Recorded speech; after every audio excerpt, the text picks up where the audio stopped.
31 on July 18th, 2017, and I'm calling to order the regular meeting, Mud 1, Trophy Club Mud 1, Utility District Number 1, to order. We do have a quorum.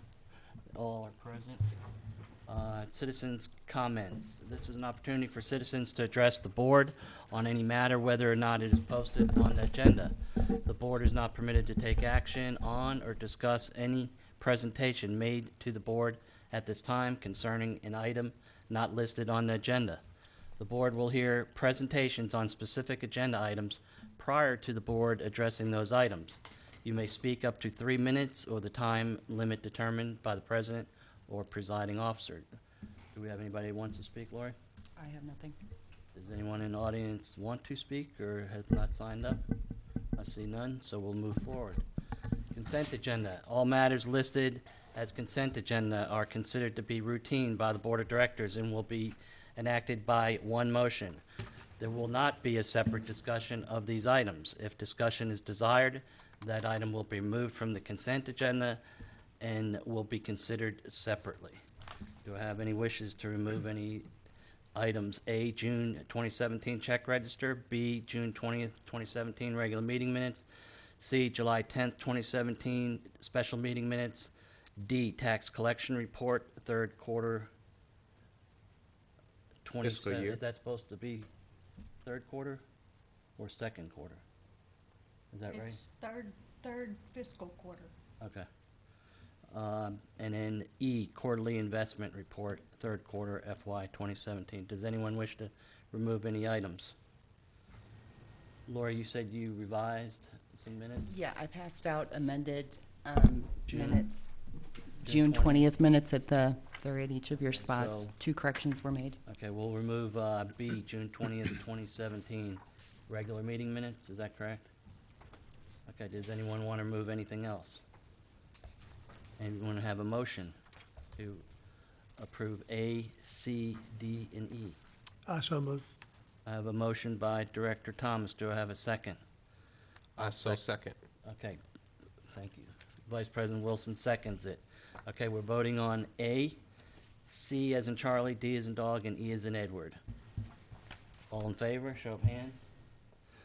All opposed, I see none, it passes unanimously. Okay, we're gonna go back to B, June 20th, 2017 regular minutes. Can you just tell what you revised on them? Everyone has a copy in front of them. I put a copy at everybody's place. However, on the citizen comments on Ms. Baker, I did not put her address, so I corrected that.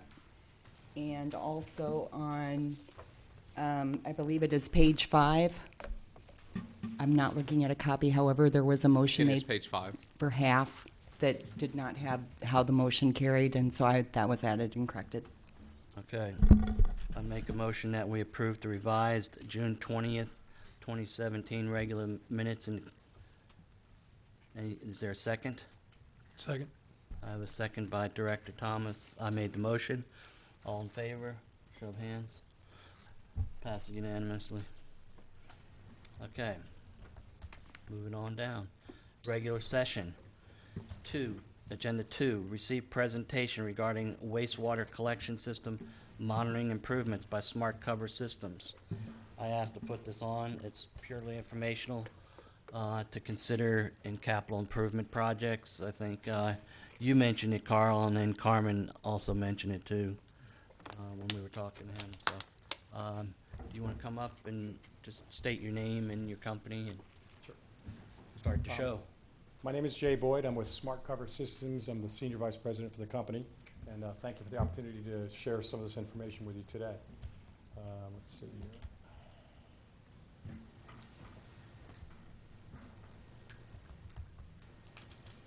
What I'd like to do, if you don't mind, is in deference to time, is to provide a fairly speedy presentation of the material here, give you an overview, and if you have some questions, if we could reserve that for Q&A at the end, that probably keep us on time. Is that okay? Yeah, that's perfect. Okay, great. Anyway, just to start, so you know a little bit about our company, we're a San Diego-based company. We were founded 12 years ago by 2 elected water officials. They had a passion for water. They're also technologists. Dr. Greg Quist is a physicist, and his partner Dave Drake is an electrical engineer out of Caltech. He actually worked at the Jet Propulsion Labs in Pasadena, so as the joke goes, we have a real rocket scientist on staff. But these guys, with a passion for water and for technology, what they did is they developed a systems called the Smart Cover system for level monitoring, and it can collect data on level or flow. And we also have other data sources that include software tools, as well as the data sources like rain, tide, and we're soon going to have rivers and streams that can be imported into this system. We serve a wide swath of the population of the U.S. We have 3,000 systems in operation on the West Coast, in the central portion of our country, and of course on the East Coast as well. The important thing is that we have 150 million hours of operating experience. It's equivalent to about 20,000 years plus of experience. So these systems are not, they're not prototypes. They are well proven and have been in existence and operational for quite some time. Our company's focus is, as the agenda says, it's on the collection system. And we actually want to focus on the management, the asset management of that system. We do it with what's called real-time condition assessment. That's information. We can gather information, for example, from I&I studies with these units. We can take information coming back from the collection system based on water levels on when to clean. This would have a benefit of potentially lowering the frequency of cleaning while protecting that system 24/7. And then also, we also can prevent SSOs or sanitary sewer overflows if there is a place where there's been a frequency, say, of buildups and a threat to sanitary sewers. In the eastern and northern parts of the country, we also do combined sewer monitoring as well.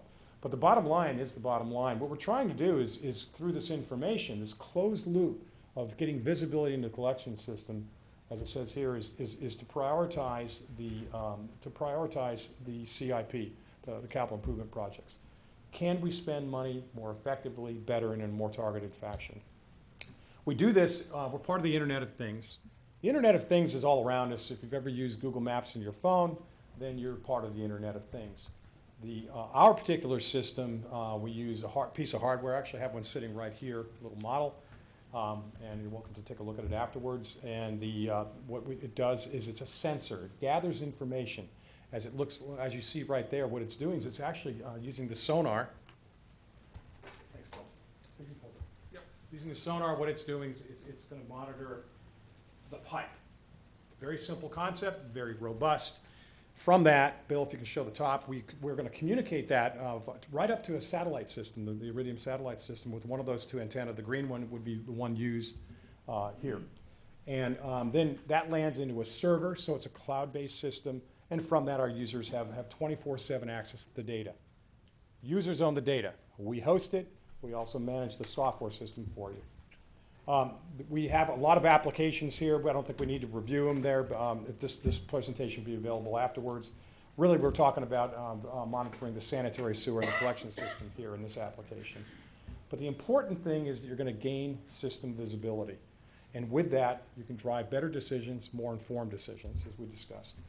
The core features of the system, again, are multiple, in deference to the fact that some of you may not be technical. I can point out some of the attributes that are important. Number one, we're gathering data at all times. That's what ongoing data acquisition is. Secondly, the data is integrated with other sources. We can actually look at rain brought into the same picture as the change of your level and determine where rain is affecting your system. Cause, rain, and effect. That would be level change. We have trend analysis tools. These would be good for the operations people to see what's happening before it happens. We use a satellite. We use the Iridium satellite system for communicating, not cell phones. Our troops use the Iridium satellite for its reliability and its high level of security. This thing will operate when you don't have a nice blue sky day. It's really immune to a lot of the effects of weather. It's battery powered, so we're off the electrical grid. That's another great feature. We also have, 24/7 and secure access to data by the users, and there's multiple messages we can send to them. This is what it looks like, again, in deference to the fact that this can be kind of technical. These are the elements that make up the system that you see over here. The sensor, the little control box. This is a 2-year battery, by the way, and the antenna. And this is how it would look inside of a manhole, looking down at the channel in the manhole to determine level or flow. The communications architecture looks like this. We're going from manhole cover to space, 485 miles above Earth.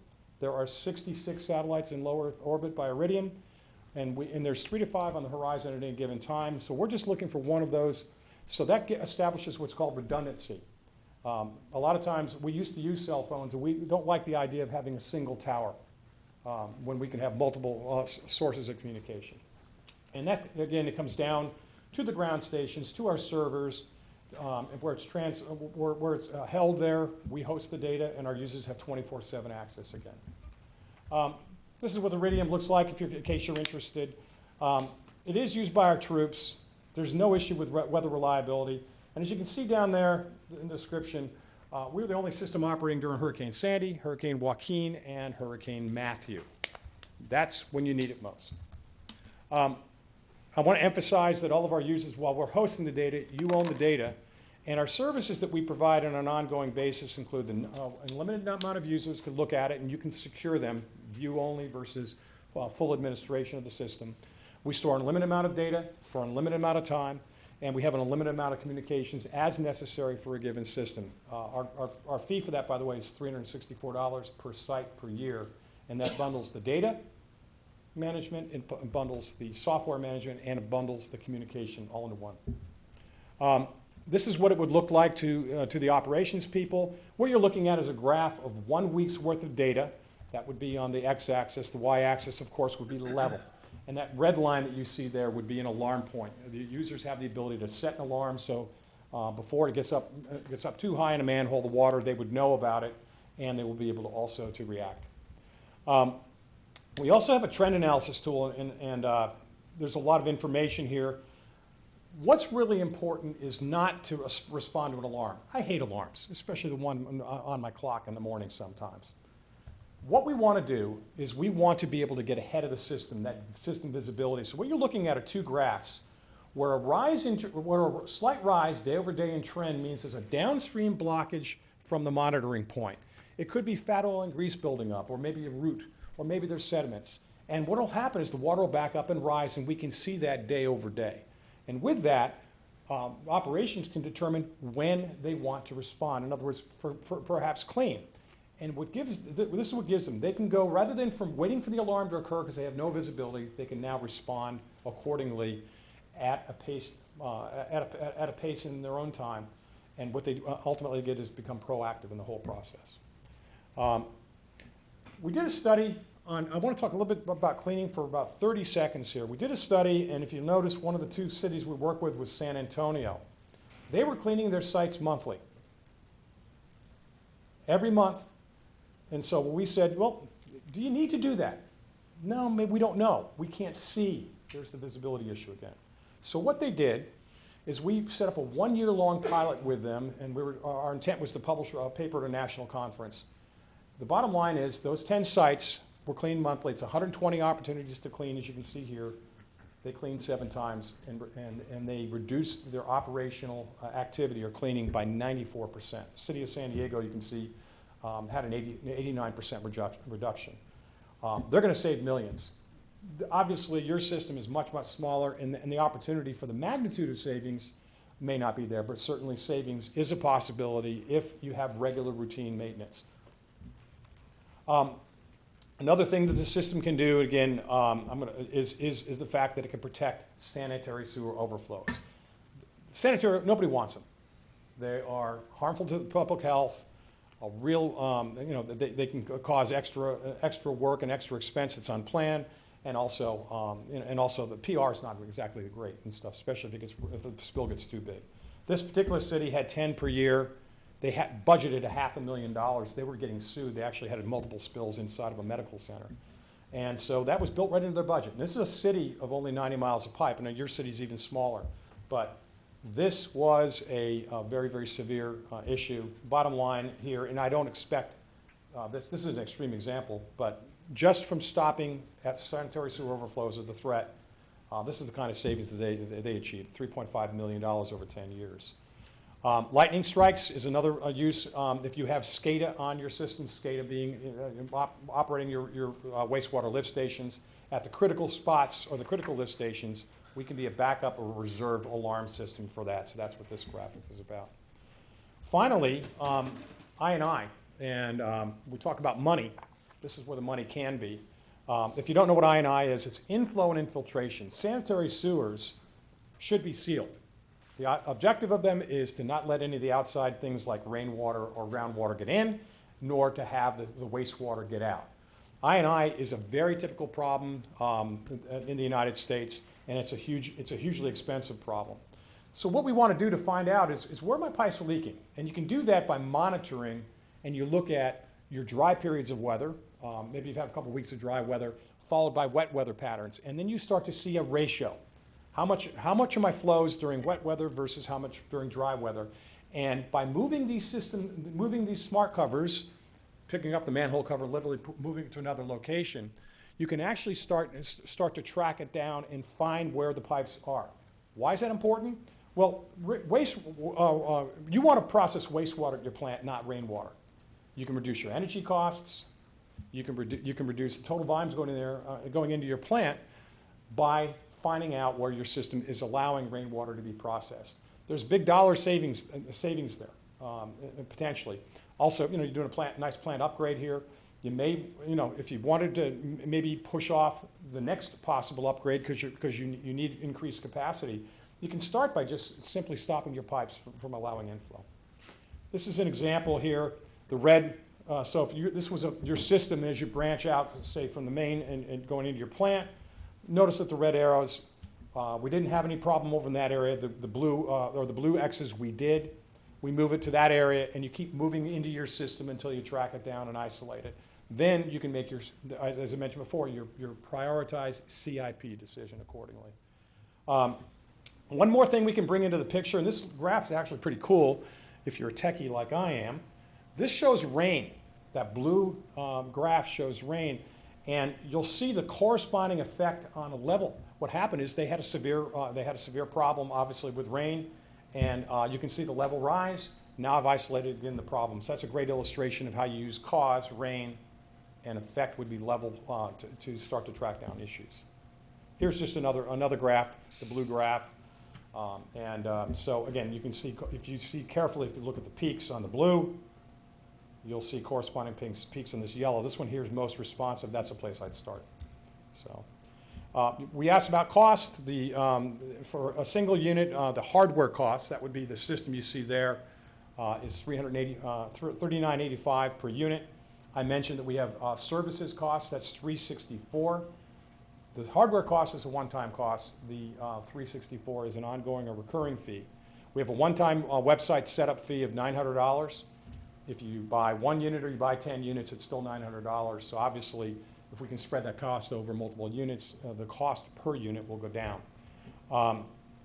Installation, because it's somewhere about an hour installation, and then travel time to the next site, it's about $300 per site. So 10 systems, for example, would cost $47,390 or $4,739 per unit. So. Finally, this is the last slide, is the opportunity to achieve return on investment. That's really where our passion is can we get an ROI on this? So we talked a little bit about on the operational side. If we can lower cleaning frequency, manage that better, we're going to save labor, materials, and equipment costs. We can also allow limited crews to be doing more critical tasks than just routine cleaning. The operational savings also can occur because we can reduce sanitary sewer overflows or almost overflows where we no longer have emergency response or all the ill effects of a sanitary sewer overflow. As far as capital goes, capital savings, less cleaning means less pipe wear. That preserves your assets and extends their life. If you can take a look at a 5% or 10 or 15% savings or extending the life of an asset, that's a delayed capital expense, and it's going to come back in spades. In other words, it's going to be a very, very powerful way of reducing costs. And then finally, the I&I reduction, we can lower the plants, I mentioned that, where the operational system would be that it's actually going to give you, if we can stop water getting into our system, it's going to give you excess capacity when you really need it. And then the capital savings, again, it can delay or eliminate future costs of upgrades, at least push them out a little bit. It probably is never gonna, it's never gonna eliminate them totally. And you've had a very brief and fast tour of smart covers, so glad to take some questions. Oh, by the way, I do have one thing. Bill Holcroft is our local Texas representative. He will actually, he's actually the one that would be selling the system. We sell to them. So, please, questions? Yeah, the costs that you quoted that are repetitive, what, monthly, yearly, or what? Yes, so right here on this slide, $364, and that's an annual cost per site per year. When you say per site, so if a person ordered 20 of these, That would be 20. it'd be 20 times Yes, sir. 364? Yes, sir, it would, yeah. Okay. You mentioned it goes from the manhole cover to the satellite, Right. and then to your data center. What are you hosted? Is it AWS, Azure? Where is it hosted? Or do you have a private cloud? Okay, we have ours happens to be called M5 Hosting. It happens to be based in San Diego. There's 8,000 servers in a highly secure building that's environmentally secure as well. That's what we have. We have redundant servers in there. They have triple redundancy when it comes to power. We're pretty well secure. There's one other piece you could do in terms of security. You can pull your data, download your data anytime and put it on a server here locally if you'd like to do that. Does that answer your question? It does. What's your recommendation as it relates to number of units for size of an operation? You know, How's that has to go back to what the configuration of this, there's two things. What are we trying to accomplish? And then secondly, what's the configuration of the system? And let me give you a very specific example. If I want to track inflow and infiltration, I&I, it really depends on how much they branch out. I showed you that picture earlier, and how fast we want to do it. You might be able to do it with 5 systems to track I&I. And then you find out that, say, if you're looking at 3 or 5 or 4 different areas, you've decided that area D, the 4th area, is where the problem is. You pick up the others and move them and keep moving them out into the system.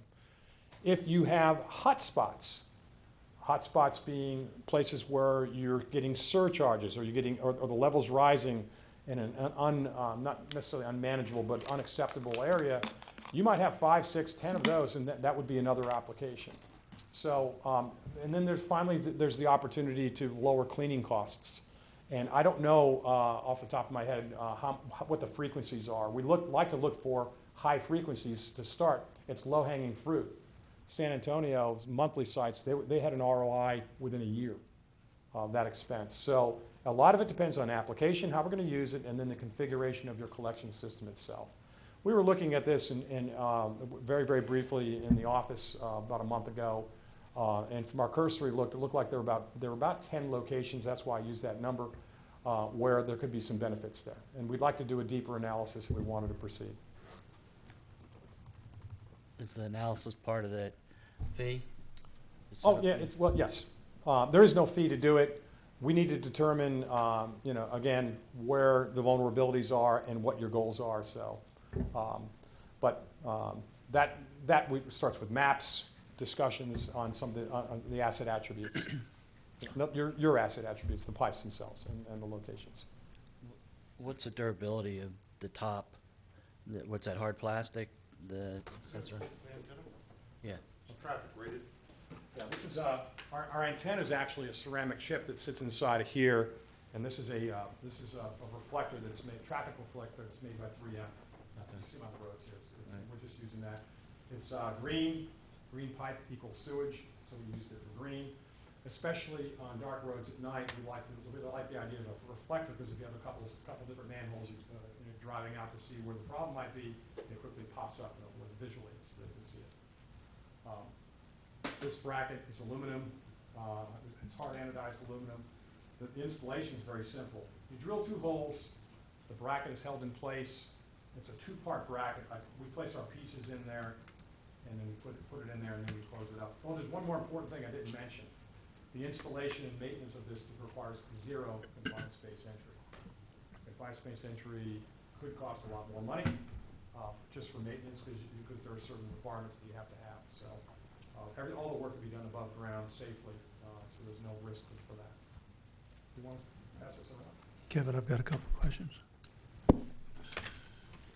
The green antenna is designed to withstand how much weight going over it? Well, the antenna itself is housed inside of that reflector, so, Well, I'm talking about the green devices. Because if Yeah, you the got a housing- concrete truck going over it, I mean, how much weight will that thing withstand?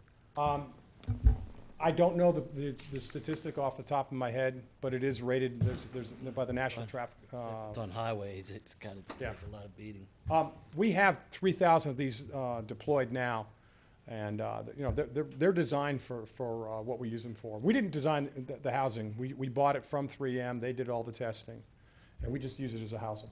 Okay, no. That's a quick follow-up, jump in, that's a follow-up. What's your warranty on these? Because I think that's really the core of the issue. Sure. If it is damaged, how long do you warranty the equipment? All of the equipment is warranted for a year, except the battery. That's warranted for 2 years. Okay, apologize. No, that's fine. You said it was $300 per site for installation, but just use a number. If we had 10 of these things, had them installed, you said you can take them and move them. Yes. Well, is that another $300 when you move it? No, you can do it yourselves. We can train you to do it. It's a fairly simple Well, process. the installation is boring the holes, and once you've got that done, you just pick the cover up and go someplace Yes, else. sir. Okay. Yes. Yeah. Do you have any method that you go into a community like ours and help us? You mentioned 10 a minute ago, but how do you determine what to recommend to someone like us as to what you think we need? Kurt, how many manhole covers we got in this community in total? More than I can tell you. I mean- Honestly, I don't really know how many there I are. mean, it's nothing like Fort Worth, obviously, but Oh, I'm there's- just curious as to, I realize you put this sensor in the ground, you start to develop data, and you start to move it around your system to find your choke holes, you know, and Yeah, well, in this case, moving them around, where I would want to look for where I've got leaks in my system, I'm getting rainwater, because that's going down to the plant, and I'm using more energy, and so that's a great application. Now, that application, again, depends totally on pipes are not as simple as this, this drawing here. This is an illustration here, but what we need to do is we need to carefully look at the layout and the gravity portion, where pipes that are being, or lift stations that are pumping sewer are a little different. But the gravity portion here, we may determine, if you can see here, that this is where the problem is right there. We saw high flows here, we saw high flows there, so you move it. And for that, I can't tell you exactly without examining the maps more closely and saying, here's where your vulnerabilities are. But, so, well, we've had a couple of spots where we've had leakage, and I think it'd be a great place to start. You know, try to figure out what's causing it at those places.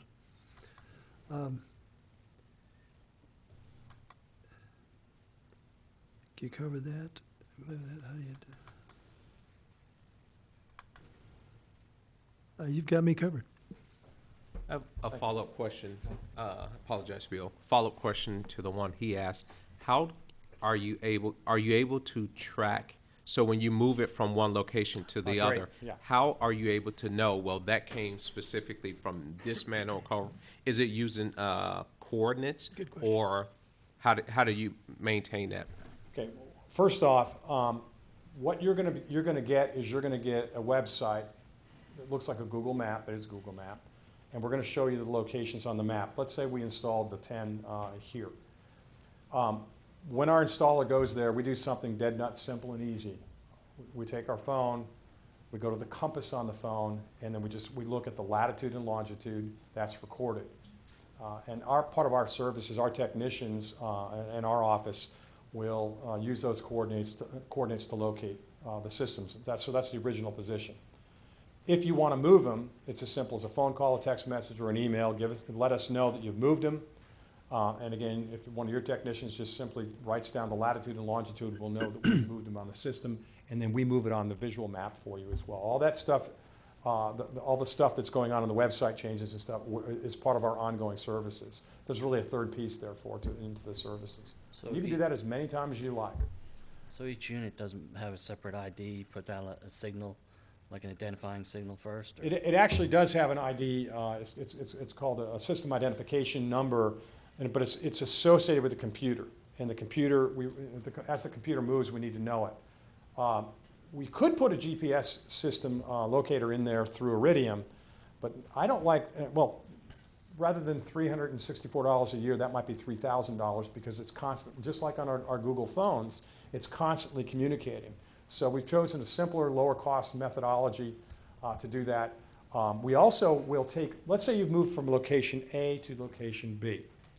On the map, we will actually, the original location, we'll put a gray circle there to indicate you used to have a system there, and then we time and date stamp the data. So if I started on March 1st and I ended on July 1st for a given year, that data will reside there on that map for as long as you'd like. So it's called archiving, archiving feature. How do you deal with dead spots? With dead spots, Yeah, are you talking about communications? correct. This is what, I just cracked a smile when you said that. The reason why our troops use Iridium is that there are no dead spots. We do need about 10% of the sky. Now, I can give you an example of where it failed to communicate. One of our customers installed it themselves in a parking lot, and we were getting intermittent communications. And we can see that, and we can tell our users, and our technicians will work with them. In this case, we went to our Google map, we went to the satellite view, zoomed in, and saw that the smart cover was located on a manhole underneath a bus in a parking lot, in a bus parking lot. Now, we need about 10% of the horizon someplace. Bus parked on top of it. So what we did is we moved one manhole down. As far as shadowing for trees and buildings like that, we have been in New York City underneath the elevated train, next to a 6-story building, and had about 10% of the sky available to us, and we had beautiful signals. There wasn't an issue with communications. So this is the advantage of Iridium. We could probably lower the cost $50 a month. I'm sorry, $50 a year if we went to a cell phone, but then we might lose as much as 2 orders of magnitude more of communication loss.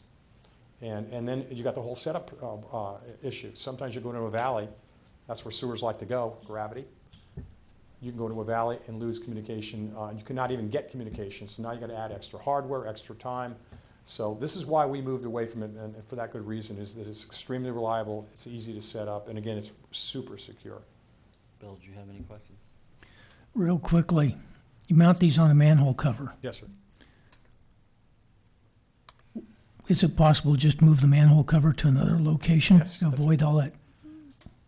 Okay, so based on that question, how long does it take me to install this unit on another manhole cover? Well, you actually pick the manhole cover up and move it to the next location and replace the manhole cover you left. But under your previous discussion, you were talking about moving it from one to another. I understood taking it off of one cover and installing it on another one. Oh, I'm talking about taking the whole cover and moving it. Sure, okay, we're together.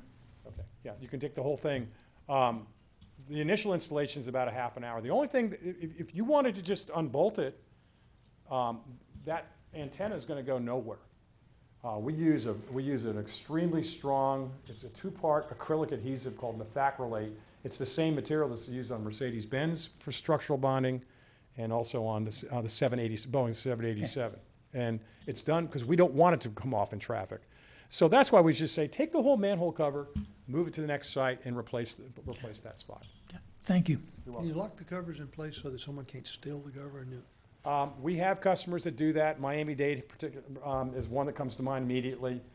They not only have a hinged cover and then they have a lock on it. Sometimes they'll even put some weldments or weld points down on the cover.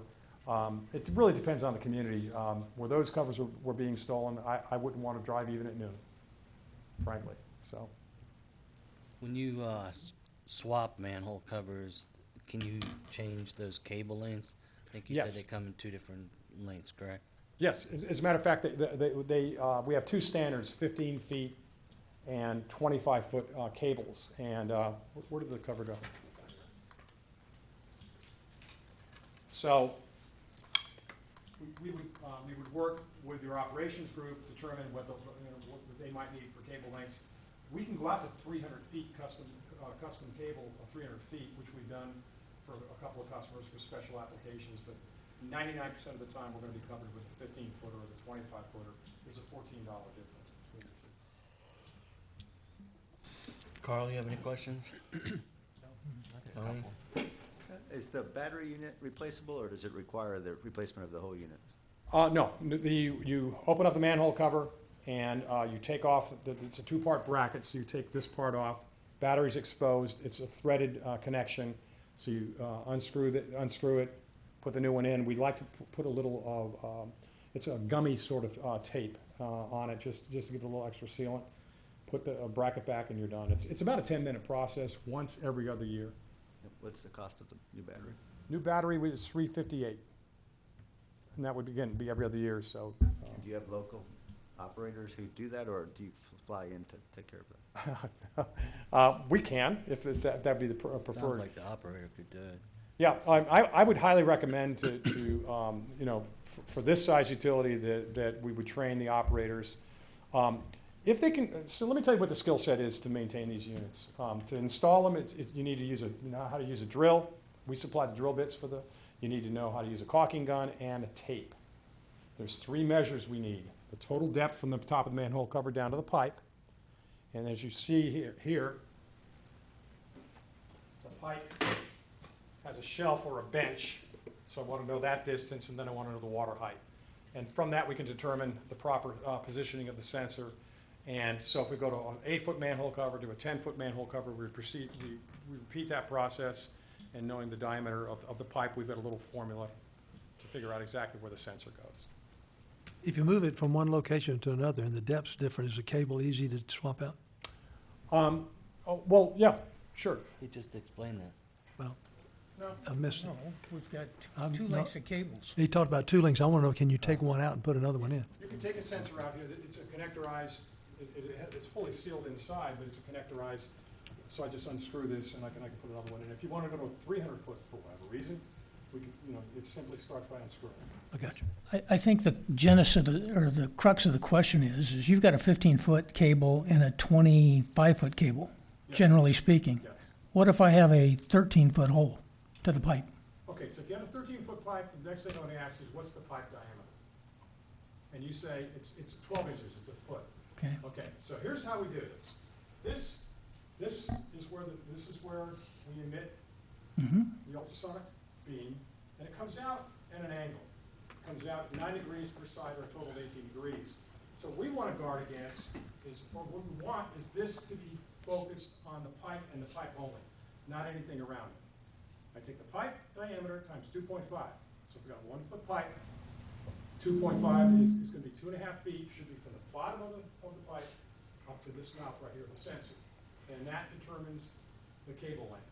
And then what I do is I wrap up the excess. Now, if I've got a very small pipe, I'm going to be much lower, of course, to target that. And I may have to add extra cable. So what you're saying, when you wrap up the excess, you just loop it up and tie it, Yes. and that's, okay, fine. I got it, thanks. Right there. Okay, thanks. Kevin, can I ask one non-serious question? Sure. Did you pick three, Out of order. did you pick 364 because people could say that it's less than $1 a day? Okay, I confess. Yes. It's 99.7 cents per day. And actually, that was before my time. I've been with the company about 4 years. It was before But that. that's a cute marketing strategy. I like that. Yeah, so. Tony, anything else? Mike? Yeah, the manholes you're installing these on, I mean, most of ours are cast iron manholes. You're drilling through those. Yes. Yeah, and what we learn, again, by experience after over a dozen years is that a cobalt-tipped drill bit works the best. And you can get probably 2 holes out of them. We supply actually 2 bits for the bolts that hold the bracket on, and then we have another bit. It's a 3/8 inch bit because the antenna wire's got to go through there. So we supply the bits with it, as well as the methacrylate glue for the antenna. Yeah, the only concern I have is we have a few different size manhole covers. Mhm. You know, we've got the old standard Sure. 30-inch, and then we've got the Pamrex 2, which, Okay. you know, are Hinge? bigger. So, Hinge Pamrex? no, the big Pamrex are hinged. Yeah, the Okay, hinged great, ones. great. There's a real big advantage to that. Now, You can't move off of that site without sacrificing the antenna. But what's really good is when it closes, the sensor always goes to the correct position. That's, a matter of fact, Miami-Dade, as I mentioned before, they're under an EPA consent decree. They're gonna have to buy hundreds of these. And they install the Pamrex covers each and every installation. So it works to your advantage. Anything else? Jim? No. Okay. Anybody else have any questions? Thank you very much for. Well, thank you very much. Really appreciate the opportunity. Thank you very much. Okay.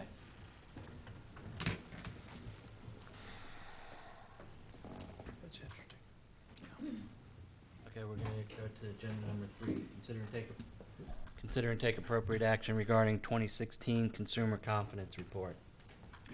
This is the yearly CCR we send out to all the residents this year, and we're required to have it at a board meeting in case we have any public comments or participation that wants to take place. So I would almost open it up for any public comments at this time. Okay, do we have anybody that wants to speak on this? An audience? Mayor? Anything? Okay. There is none, so do we take action to approve this, or it's already been sent to the residents, correct? Right, Correct. I don't think any I action don't needs think to be there's taken. any action. that Okay. needs to be made. Does anyone have any discussion on this? Okay, we'll move on. No action on that item. 4, consider and take appropriate action regarding de-annexation of the land located within the district boundaries that lies within the town of Westlake, known as Solana, or the creation of a defined area that excludes such lands for funding infrastructure improvements. Tony, from what I understand, you did some research on this? Yeah,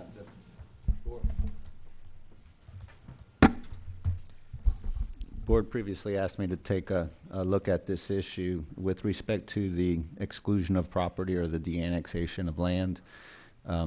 Under existing law, that's not possible for so long as the district has outstanding tax bonds. So the only way that would be possible would be if the district defeased its existing general obligation debt. With respect to the defined area, it would be viable to create a defined area for purposes of funding future infrastructure improvements. There's a notice, hearing, and ultimately an election process in order to make that happen. So if the goal was to try to create a defined area for defeasance of existing debt, however, that's a very difficult proposition, a number of legal issues. But bottom line, in terms of exclusion of property, as long as the district has outstanding taxable bonds, that's not viable under existing law, and the creation of a defined area would be viable for funding future infrastructure improvements Okay, if it Direct- was approved by an election. Thank you very much, Director Thomas. You requested this. Do you have any follow-up? I think he's answered the question. It would require an election of all the voters within the MUD district to do that. Actually, within the defined area, so it would exclude the Solana voters. And we would have to determine what that defined area was. Correct. See, when you use the term Solana, I was thinking more in terms of Grenada. Solana is a different area over there. There are 3 Yeah. developments now. The answer is the same Same, regardless yeah. of the property. Director Rose, it looked like you had something, or, okay. I have Anyone? some, yeah. Okay. General obligation bonds, as far as defeasance is concerned, would that be both revenue bonds and tax-based bonds? The legal problem that I described relates only to the general obligation, which are tax bonds and not revenue bonds. Any other questions? We'll move on. No action on that one. Number 5, consider and take appropriate action regarding approval of non-standard water and wastewater agreement with Old Town Development LLC for development known as HGSPLY. This is, the Old Town development for the new HG Sply restaurant that's coming in. I've reached out to them because their originally monthly demand was 19,366 gallons per month. And within conversations with them, they came back with a number of 54,715 gallons per month for demand for this non-standard service agreement. So- So I don't think that's gonna impact us to the point to create any issues for us moving forward with the agreement. Okay, and what about the concern about the pressure and volume on the east side? That's not gonna have any effect at all? Not to the point that we're gonna have any more issues than what we're having now. Where's it gonna be located, Mike? It's going to be right down at the corner of Trophy Wood and the Service Road, across Front of from Brad Hampton Inn. Winters. Yeah. Yeah, front of Hampton Inn. Bill, your missing word was use, and I have corrected that. Okay, does anyone have a motion or any,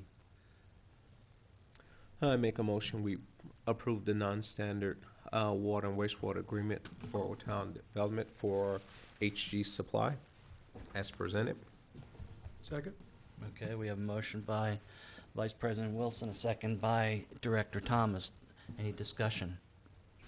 As the secretary noticed, I found a incomplete sentence in the packet, and it's on page 69, item 5. It says use of solder or flux which contains more than 0.2% lead for the installation of repair plumbing at any connection which provides water for a human. And the secretary's added the word use. And I printed out the correct document. Thank you. Use or consumption, yeah. Use. Okay, so, you put in to do that correction? Or I've you- made the correction. She's made the You already made correction. it? Signature Okay. document. It's in the main document. Good. Just missing a word to be a complete sentence. Okay. Any other discussion? I see none. All in favor, show of hands. All in favor and all opposed? I see none. It passes. Okay, I'm gonna, let's see. I'm gonna move 6 and 7 to go down to 14, just so we can get Keven and hopefully get some things done first. Does anyone have any problem with that? 6 and 7 and 14 all are related together, is that correct? Mr. Rose and Wilson, Yeah, probably. yes? Yeah, I don't have no problem with you moving it. Okay. Anyone else have any issues? I see none, so we're gonna move 6 and 7 to prior to 14. Number 8, agenda number 8, consider and take appropriate action regarding approval of amendments to the district rate order relating to winter averaging, including revisions to deadline for submission of customers' request for winter averaging sewer rate adjustments. Mike? Yeah. So we have had some people that have produced some plumbing bills and other such to reduce their winter average. And with the timeline being so close, it was hard to get everybody's winter averaging bill, reflective of what they actually used, especially people that had issues during those requests. So we are going to, well, I guess we're asking that we extend that by another month, So take it from March 15th to April 15th. April 15th. Okay, you're gonna change the rate order to reflect that, correct? We will. Bring it back. Go. Well, okay, go ahead. Excuse me, I understand where you're headed here, but basically, there are a couple of ways of approaching this. As I did the research on this, I found a couple of things. One of which were those cities that used the March 15th date to set you up to get started the 1st of April on your rate order and the adjustments. And then I found those cities that did not use a date at all. So my thought process is what those cities are doing is they're saying, well, our historical experience has been that we usually see point some zero some percent of a reduction. People would generally see this type of historical thing, and so they just flow that historical average back into their calculations, thus increasing the rate a small amount, and then covering those from that perspective. Another way is, which I talked about, or I mentioned and I did not develop the paperwork on it, go out and do the studies, go ahead.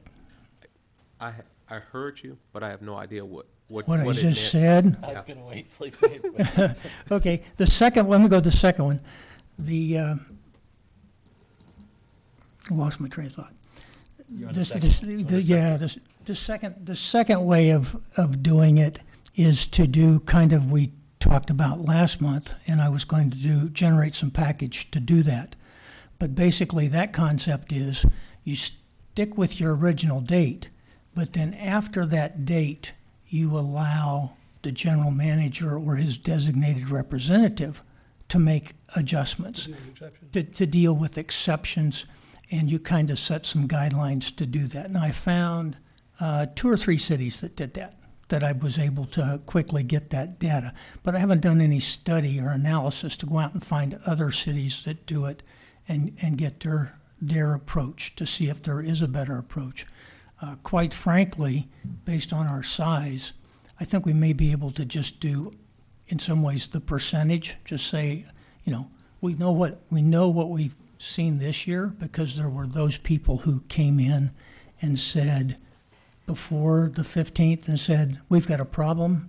I've taken care of it this way. We know that, we would know that number, and we also know the number that we have changed since that time frame. I think we're probably dealing with a pretty small percentage in the total picture of things. So, 12 in total, wasn't it? well, but but when you take the amount of change versus the total volume that you started off with, you're dealing with a very small number. So I think we might be able to take that very small number and just say, okay, when we do our calculation next year, we just say, we've had this adjustment factor, we need to subtract that adjustment factor out and decrease the global number that you would use to go as a divisor into your costs. And therefore, your cost, rather than being 2.84, might be 2.85. Well, the purpose of this was to pick 3 months, Yep, right? Okay, we did that. yes. In your scenario, what if the house sells and someone else is living there? Water usage is, Those are all accepted. You don't know whether when it sells, you don't know when a house sells. That was resolved because we went to the average. When you sell a house, we go to the average use for the body. saying if they buy the house in October, so they have the house during the months, you're looking back historically on your system.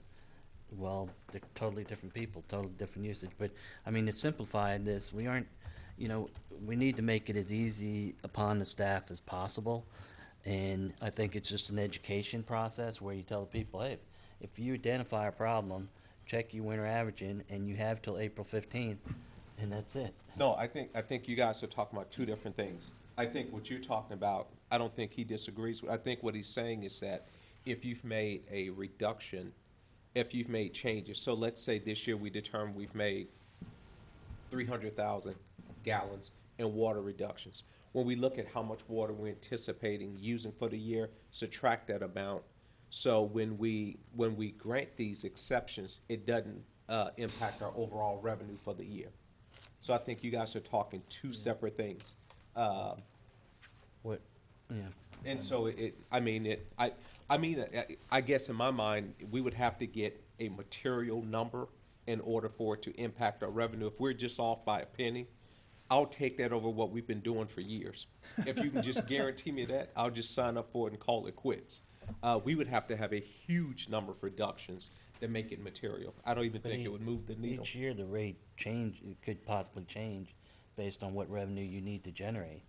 And that tier rate would shift, that's where you would change your tier rate to shift at different points. What, Yeah, but yeah. Okay, so the question here is, do we extend it a month to April 15th? I don't have an issue with that. To extend it or not extend it? I don't have an issue with extending it. Okay, well, is there a motion? I don't either. What? I do not either. Well, do you want to make a What- motion? I make a, what you need to understand is, when you do this, Okay, what let you him will make a do is, motion, then we'll go to okay, discussion. sure. okay. I make a motion that we accept the Extend it. we accept the extension of the deadline for submission of customer requests for winter average and sewer rate adjustments, moving that from March 15th to April 15th. Is that what you wanted, Mike?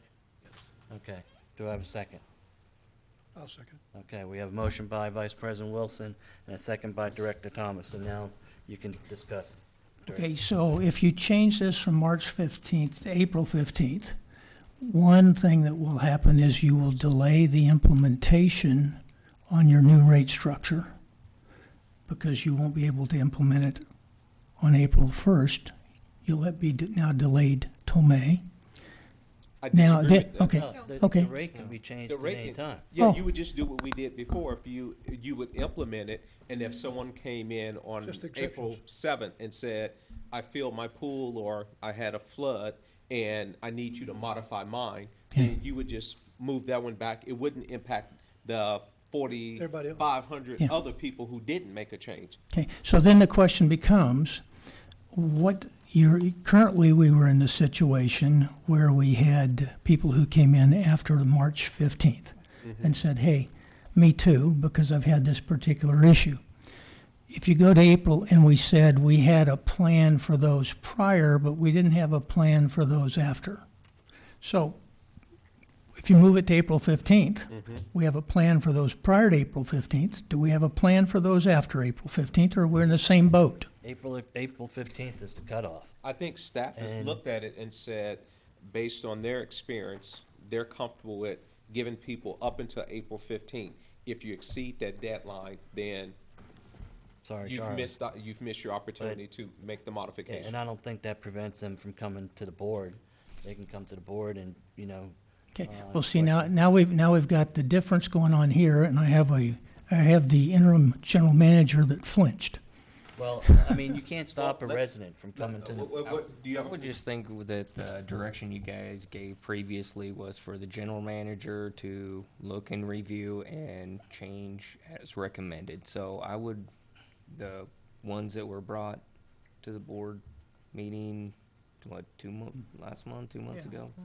last month? So I would still leave that as direction, but I would like to change a date just to make sure, if we do have an influx of residents that want their winter average changed, that they submit their paperwork by April but 15th. it still goes to the general manager first. Yeah, and I there's think that nothing, after April 15th, it would just be general manager decision. and there's nothing in here that prohibits, if somebody came on April 16th, from the general manager reviewing that, and if he or she determines that it's appropriate to grant an exception to that date from doing so. Okay, well, the problem is the way it's currently written, is that latitude that we're talking about doesn't exist in the document. It exists at the motion at the board that we made for those particular instances. And I'm going to concur with the interim general manager. I think we need that latitude to continue, and that latitude continuing is one of the things that I'm finding in these other documents that I've found. So I think we need to have a more holistic approach to this rather than particularly changing a date at this point. My thought. Any other discussion? Okay, we're gonna vote on the motion to extend the date to April 15th for any protests or issues with the winter average baseline, correct? I'd be willing to modify my amendment to give the general manager discretion to review any that comes in after April 15th, if my second is open to that. I think we're talking about such a small number, I would absolutely second that. We had a Okay. total of like 6 or 8 people out of 4,700 connections. Yeah. Okay, so the motion was Yeah, we're amended. overkilling this thing. Yeah. Motion was amendment to give the general manager leeway to still consider anything after April 15th. Is that correct? Correct. Okay, is that correct? That's correct. Everybody know what we're voting on? Is that consider and take action, or just, when we say consider, are we saying he has the latitude to make those changes? That's He what has the the motion was. Yeah, we're saying modify, add that language into the rate order. Okay, but he would have the latitude, he or his designated The representative. general manager will have the latitude to consider exceptions after April 15th. Okay, everybody understand? You look confused. Yeah, your eyes are I'm trying glazed to, over. I'm trying to figure out if consider gives him the ability, or he said, well, I considered it, but I can't do anything with it because I don't have the latitude.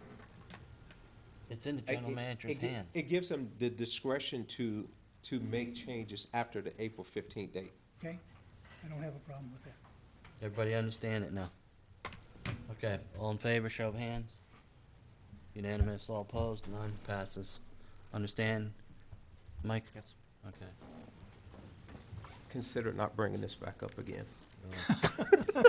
I'll take appropriate action to do that. Okay, number 9, consider and take appropriate action regarding 2001 New Holland backhoe that is shared asset with the town of Trophy Club. Okay, I was getting some information together on this, and I didn't actually have it in the packet, so we have some handouts Lori's gonna pass out.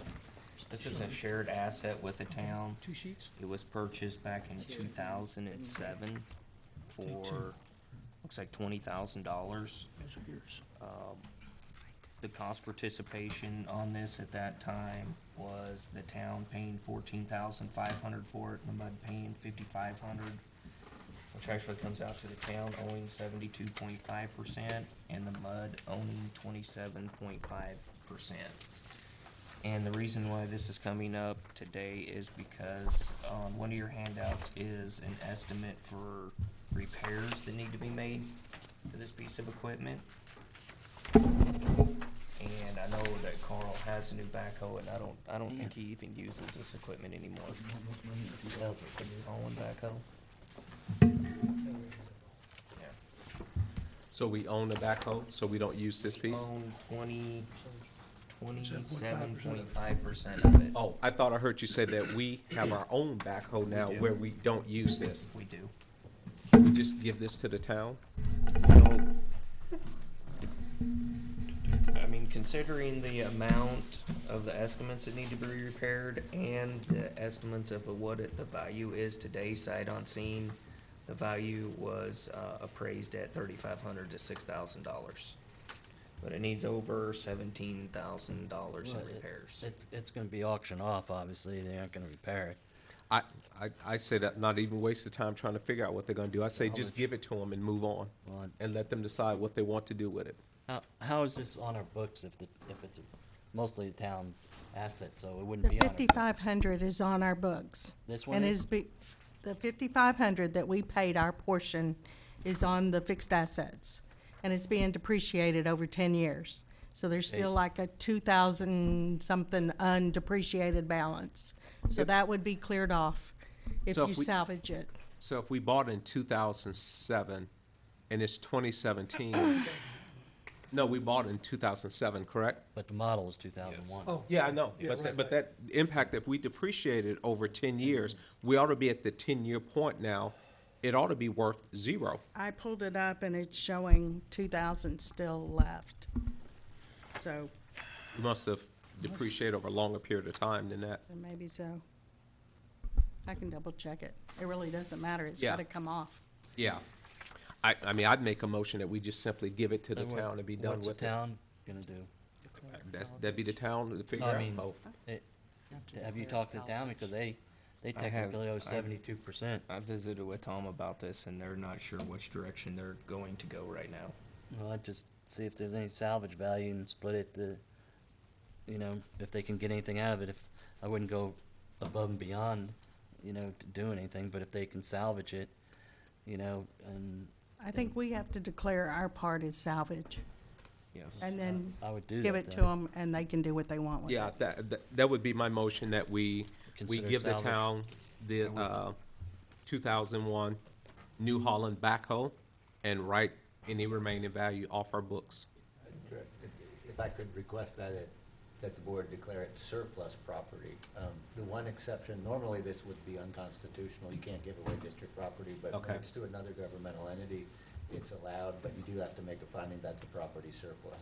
Okay, since we have a existing backhoe, I would make a motion that we consider this 2001 New Holland backhoe surplus and give it to the town Dispose of it properly. and dispose of it properly at no cost to the town. Is that okay, Tony? Yeah, my understanding of the motion is that the board declare the property surplus and dispose of it by conveyance to the town. That's correct. That's what I heard him say. I like the attorney's words better. Just the No words were offense, my different. friend. Offense taken. Does it, can you, if you don't mind, could you include the serial number in that, in the motion? It's on this sheet here. I can't imagine there's too many of them in the town, but serial number 310-33619. Correct. Okay, I have a motion. Do I have a second? I'll second it. Okay, we have a motion by Vice President Wilson, a second by myself. Any discussion? I see none. All in favor, show of hands. Unanimous, all opposed. I see none, it passes. The 2001 New Holland backhoe is considered surplus, and our staff will dispose of it as motion stated. Okay, next one, agenda number 10, consider and take appropriate action regarding district capital improvement program for repair and replacement of infrastructure assets. Okay, I was directed to bring back 5-year CIP plan for water, and I had a meeting with the town not too long ago to go over some of their projects that they had on their books for the next few years. So the first few on there, the Indian Creek Drive and Phoenix Drive, that was a project that we talked about several times last year, that the town is actually going to wait till after the fiscal year so we can participate in that. So I would like direction on which way we would like to go with that, just so we're not holding up the town any further if that's not something you're interested in doing. So now you would like to know if we're planning on doing it, even though we wouldn't have to budget for it until next year, Next fiscal year. next fiscal year. We have to budget for it now for the next fiscal year. Yes. Yeah, that's what I mean. But he wants to know if this is something we're interested in doing. Okay. And then 2018, they are doing a few more other projects in Meadowbrook Lane and Sundance Court. That is going to be conjoined with the town. The Portland Drive will be ours only at our cost. And then if you just keep going down through the years, this is, I think the town had a 3-year outlook. They're putting 2 of their years into 2018. So the 2019, the Trophy Club Drive, 1122 to Carnoustie and Inverness Court. That is going to be conjoined with the town. The Carnoustie Drive will just be mud only. The future projects to be considered in partnership with the town, are these things that, In our meeting, this is what they had on their CIP plan. okay, they don't have a date yet, but they anticipate that they will be taking them on possibly in 2019 and afterwards? We have up to 2019, so it would be, 2019, 2020. 2020. So, Okay. so Mike, I thought they had a 5-year plan, but this only goes 2 years. Well, it's actually 3 years. Well, it's So- 18 and 19. Yeah, but the Indian Creek and Phoenix Drive, that was actually this year. They did a 3-year project outlook for their CIP. Now, they have But- these other projects down here that they're going to do. They just haven't phased them into timing yet, But you said Phoenix is being postponed till after August 1st, till after October 1st, October, I'm sorry. so we can cost participate. No, I'm in sorry. it. The only reason I asked that question is there will be street repairs required simply because of the age of the streets. And so, Correct. looking at this, right now, you're showing that out of the 649, and next year, 73 is basically our pipe. The year after that is about half of it, a little over half of it's our pipe, and after that's all ours. But the town, I'm sure, is going to have some repairs in 19 and 20 and 21, 22. They will, and we'll update this. This will be a running document, so we'll Okay. update this as we move forward with the town on these projects. You feel pretty comfortable that this is good for 18 and 19? Yes. Okay. Where's 548, past Meadowbrook, or how far down Indian Creek is that? 548. It says. Okay, The so Harmony part. that's about where we left out. I believe 548 is probably right around, Around the cul-de-sac where Rudolph lives? No, it's further down than that. So it Where must we be stopped past at Skyline. Meadowbrook, The repair I actually think went it's a little beyond. Meadowbrook to about Green Hill Trail is our section on there. We're not going to Harmony Park because we have some C900 in there. Yeah, that's what my question was Yeah, actually. it's just a- because that's not a lot, all that pipe doesn't need to be replaced. No, Okay. it's only from, I think, Meadowbrook to Green Hill Trail. Right, which is block. Okay, a couple blocks. You have Crestwood or something, right? Okay, anyone have any questions on this? Oh, sorry, Bill. As I look at this, the thing that hits me is this isn't a question about so much about whether to do these. The question is, how do you fund it?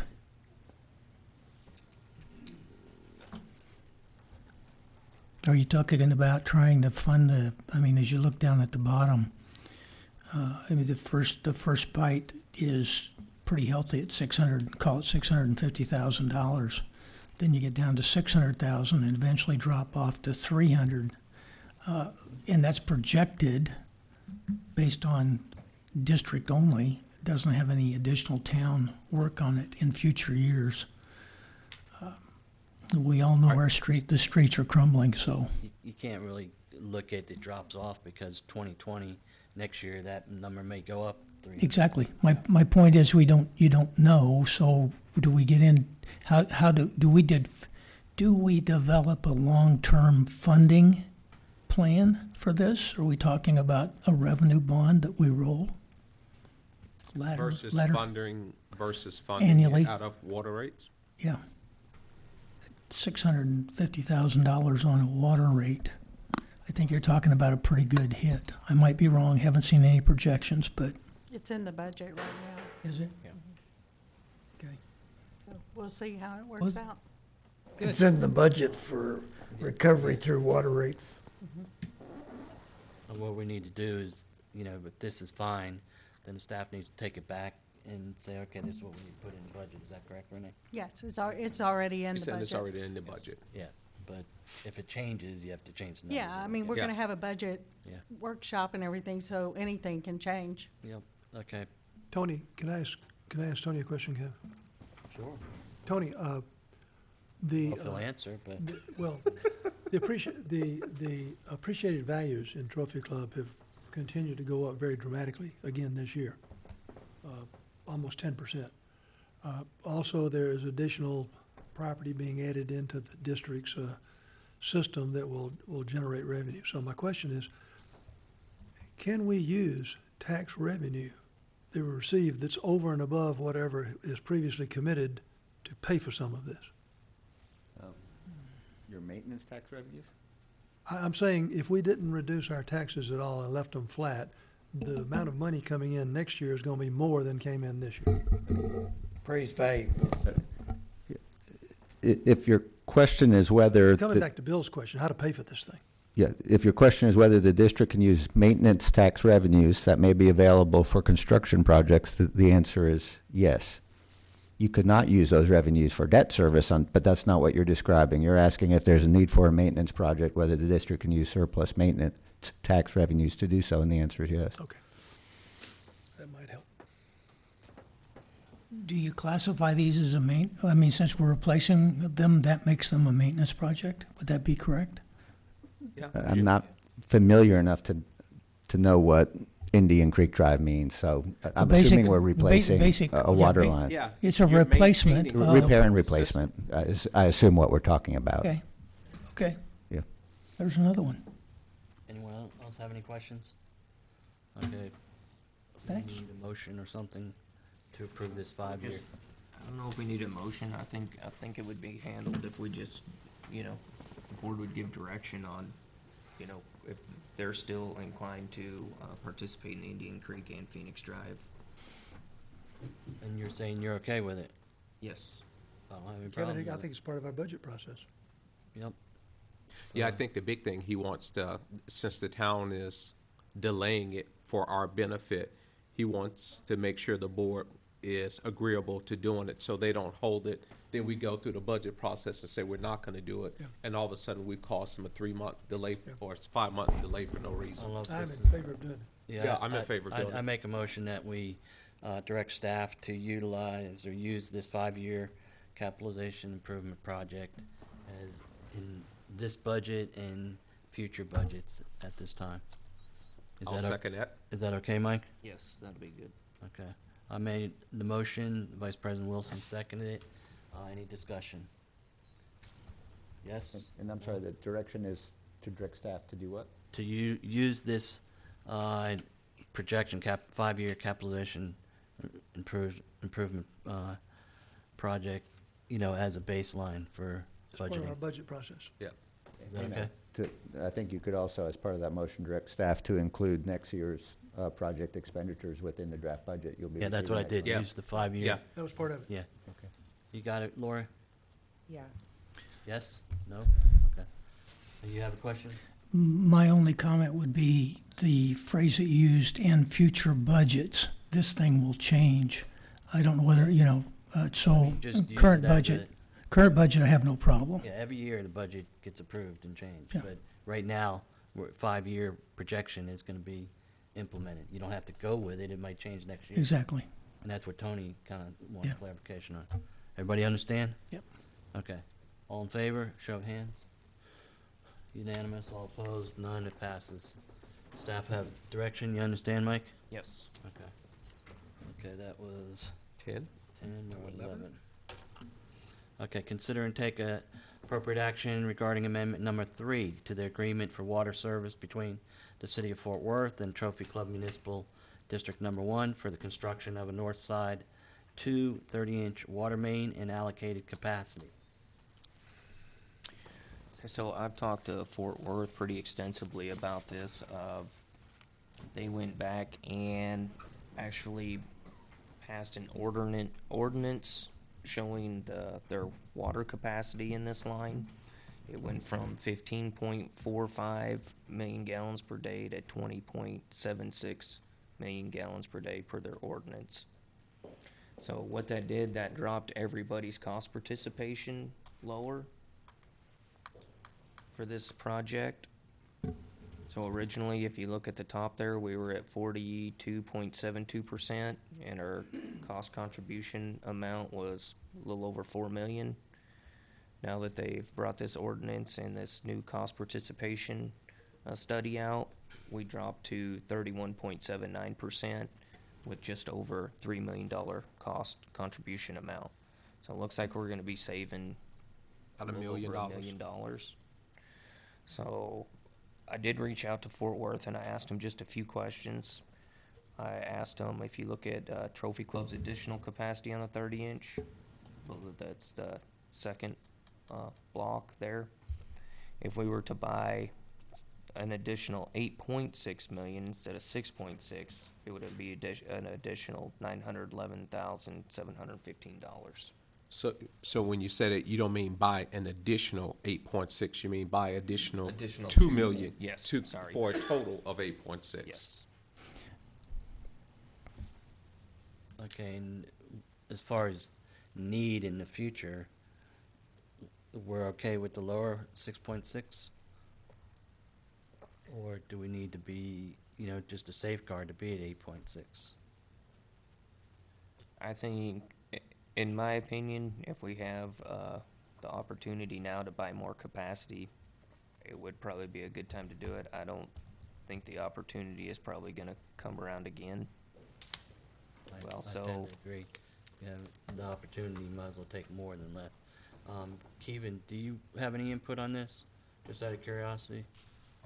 No, I don't. I really haven't done any research or anything. I really don't have much to say. You don't have anything to weigh in on as to Oh, take the maybe- lesser maybe I amount or Maybe I the, misunderstood your question. I think I think he wants to know, do you think it's wise to increase our participation another 2 million gallons a day? get the additional volume? Well, I think it's always good to have additional surplus more than you need. Based on the study, it seems that the 10.3, if I remember, plus or minus like that, would suffice, as long as everything continues as is or as we assume. If things change, I think it's like what Mike said, it'd be awful hard to go back and get something if you need it. This would be an easy way of going and have it ahead of time. And we could, I mean, there's been scenarios where they've come back to entities to say, hey, you aren't using this, you know, we'd like to buy your volume this year, or make a deal or something like that. Is that correct? Yes. Okay. So, Bill, e- you had- Bill had- Yes, I think I'm probably the one that was responsible for bringing this up a meeting or two ago, when I tried to figure out exactly where Fort Worth was going with their recalculations. The advantage, as I looked at this, my question was, we have a current line, and we're buying capacity, additional capacity. We have a current line with 3.7. We're buying additional capacity in a new line because we don't have the capacity to get the water that we need currently, period. So we're buying additional capacity. This 8.6, the most I've been able to calculate in needs for the town are about 8.1. This 8.6, if the old line that we're currently using for Fort Worth was to collapse at some point in the future, we would still have the capacity, we would own the capacity in the new line to service the town. We would own it. So, in my mind, in some ways, we've already spent those dollars. I mean, we can recapture them, but we've already gotten the loan for it. We've put it into our rate structure for the total $4 million debt. If I had to come back in 10 years and buy that additional capacity in that line, I don't think you're going to get it for $911,000, if you can get it at all. Right. And so, in my mind, it's buying the future. I mean, my leaning is to do that. I want that capacity. If nothing else, I can sell it in the future. I'll have one question. If we go this route, it's not going to increase our engineering costs. No. No, we've Okay. already paid that stuff. Is this the, So, Eric? Huh? I'm not sure if I agree with that. Tony, pull your mic up, Timo. The district previously made a percentage contribution of engineering costs associated with the project based on the prior capacity. Under this amendment, part of amendment number 3 included a readjustment of engineering fees, and it actually was a reduction, so the district would have received a credit against engineering costs based on Fort Worth's additional percentage take. If we adjust it again, there's going to be a reallocation. I don't know if it ends up being a net plus or savings, but it will impact the district's engineering payment. Well, actually, I did I ran it out. We went rather than 42.72, the actual number is 42.71844%. And the real million gallons per day is 8.683481. That zeroes out the $4 million. You sure it's So- not 0.82? No, I ran through the calculator twice. Okay. Okay, so, but the point is we have expended those engineering fees now. If we drop back to the 6.6 or stick with the 6.6, then we should expect a reimbursement off our engineering. That's what he said. Yeah, but we should not expect an additional cost by maintaining our No. current commitment. I want the volume. Yeah, no. What I was asking is, would there be a reallocation of what Tony said? There would be a reallocation. Yeah, and- But it's likely, it Down, wouldn't not up. exceed it likely wouldn't exceed the. Yeah, Mike pointed out that there would still be a credit because of how much we paid previously. It would just be less of a credit. Yeah, right. Yes, if you Okay. look at the third, Oh, that's $7,800? the $7,800 reimbursement, that's with the 8.6. Well, that covers the backhoe. Okay, everybody understand? I wanted to get clear in my mind. We borrowed, I thought it was 4.4 million that Jennifer arranged to borrow at a low interest rate for this pipe, It's 4.6. It's 4.6. It's 4.635. 4.6. That included engineering? And even with the 9/11 thrown in there, it's still not even up to 4, is it? 3,920, I think. Is that right, Mike? It's right at 4 million, and I think the other It's a rounding. cost were for between the the SWIFT gallons. funding itself, if I'm not mistaken. We issued 4,635,000 in bonds. Yeah. And Okay, so so the bottom line is, there's not gonna be additional fees. If anything, we have just a smaller credit. Is that correct? With respect to engineering fees. Right, okay. So, again, it goes to the point, why not take advantage of the extra capacity now, then, have to worry about it later. Do I So, hear a motion, Mr. President? you were making one, I didn't, got interrupted. Yeah, they gave me that. Yeah. Okay, I make a motion that we increase our capacity in the 30-inch line to 8.6 million gallons per day from the previous 6.6 million gallons a day in the previous agreement. I'll second. Clarification? I'll, in the amendment number 3 to the agreement for water service between the city of Fort Worth and Trophy Club Municipal District Number 1 for the construction of the north side number 2 30-inch water main and allocated capacity. And to clarify, as I understand the motion, we would revise that draft amendment to reflect the revised percentages in capacity. Correct. 8.6. Of 8.6. That's what I heard, at least. Is that what you said? Good. Yeah. You have good hearing. Okay. Might go along with the changes. Was the that second he- on that, Director? Yeah. Oh, so far we don't have a second. Okay. I second it. Oh, now we do? I thought that was, okay. Okay, everybody understand the motion? To revise the agreement to reflect the percentage to 8.6? Was it to revise and approve, or just revise? Yeah, to revise and Then approve. approve. You understand, Jim? Yes. Okay. Any discussion? Can I ask something? Sure. Mike, weren't we supposed to, we were gonna have to get a bigger meter out here? And that was Yes. we were gonna have to pay for that? That's in this contract, and I've talked to the Texas Water Development Board about this, in case we have any extra SWIFT money left over during this project. They said that we may be able to use that for this project. It is actually at the end of, that draft agreement on the red line. It shows that at the end of the, North Side 2 completion, that we will do a meter upgrade right across the road here. But with our current Fort Worth contract, it will be at our cost. That's on page 176, if you're looking for it. Did that answer your question? Yeah, was it like 14,000 or something? Was that an estimate? They haven't gave me an estimate at all. In Okay. fact, they want us to go out and have it engineered, and Fort Worth will approve our engineering plans and then come out and inspect it when installed.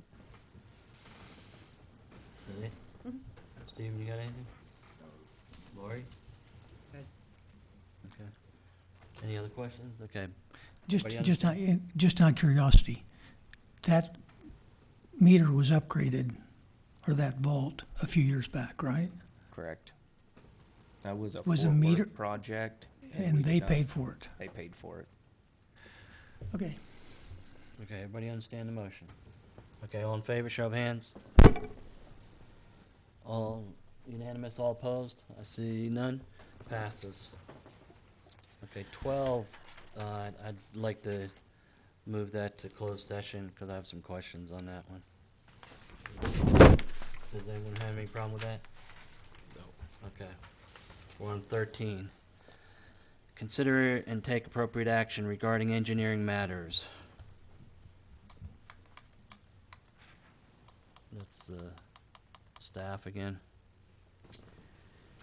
The first one is the preparation for the application for the revenue bonds for the Water transmission line project. 16-inch water line over to the east elevated. Kevin, do you have anything on this one? Since CPNY is involved in it? On this, what we did is, we had performed the TCEQ bond application for the wastewater treatment plant. This would be the same, basically the same thing, except it's just for the water. So this proposal is for us to go ahead and do that, complete that application, and it'd be an expedited application, and then send it on to the TCEQ for their approval. Based on, before what we did, I went back and it was based on, it came into a fee of us on time and materials, and it came up to about $8,800, and so it was recommended this time, we go again on time and materials not to exceed $9,000, Not to exceed 9,000? not to exceed 9,000.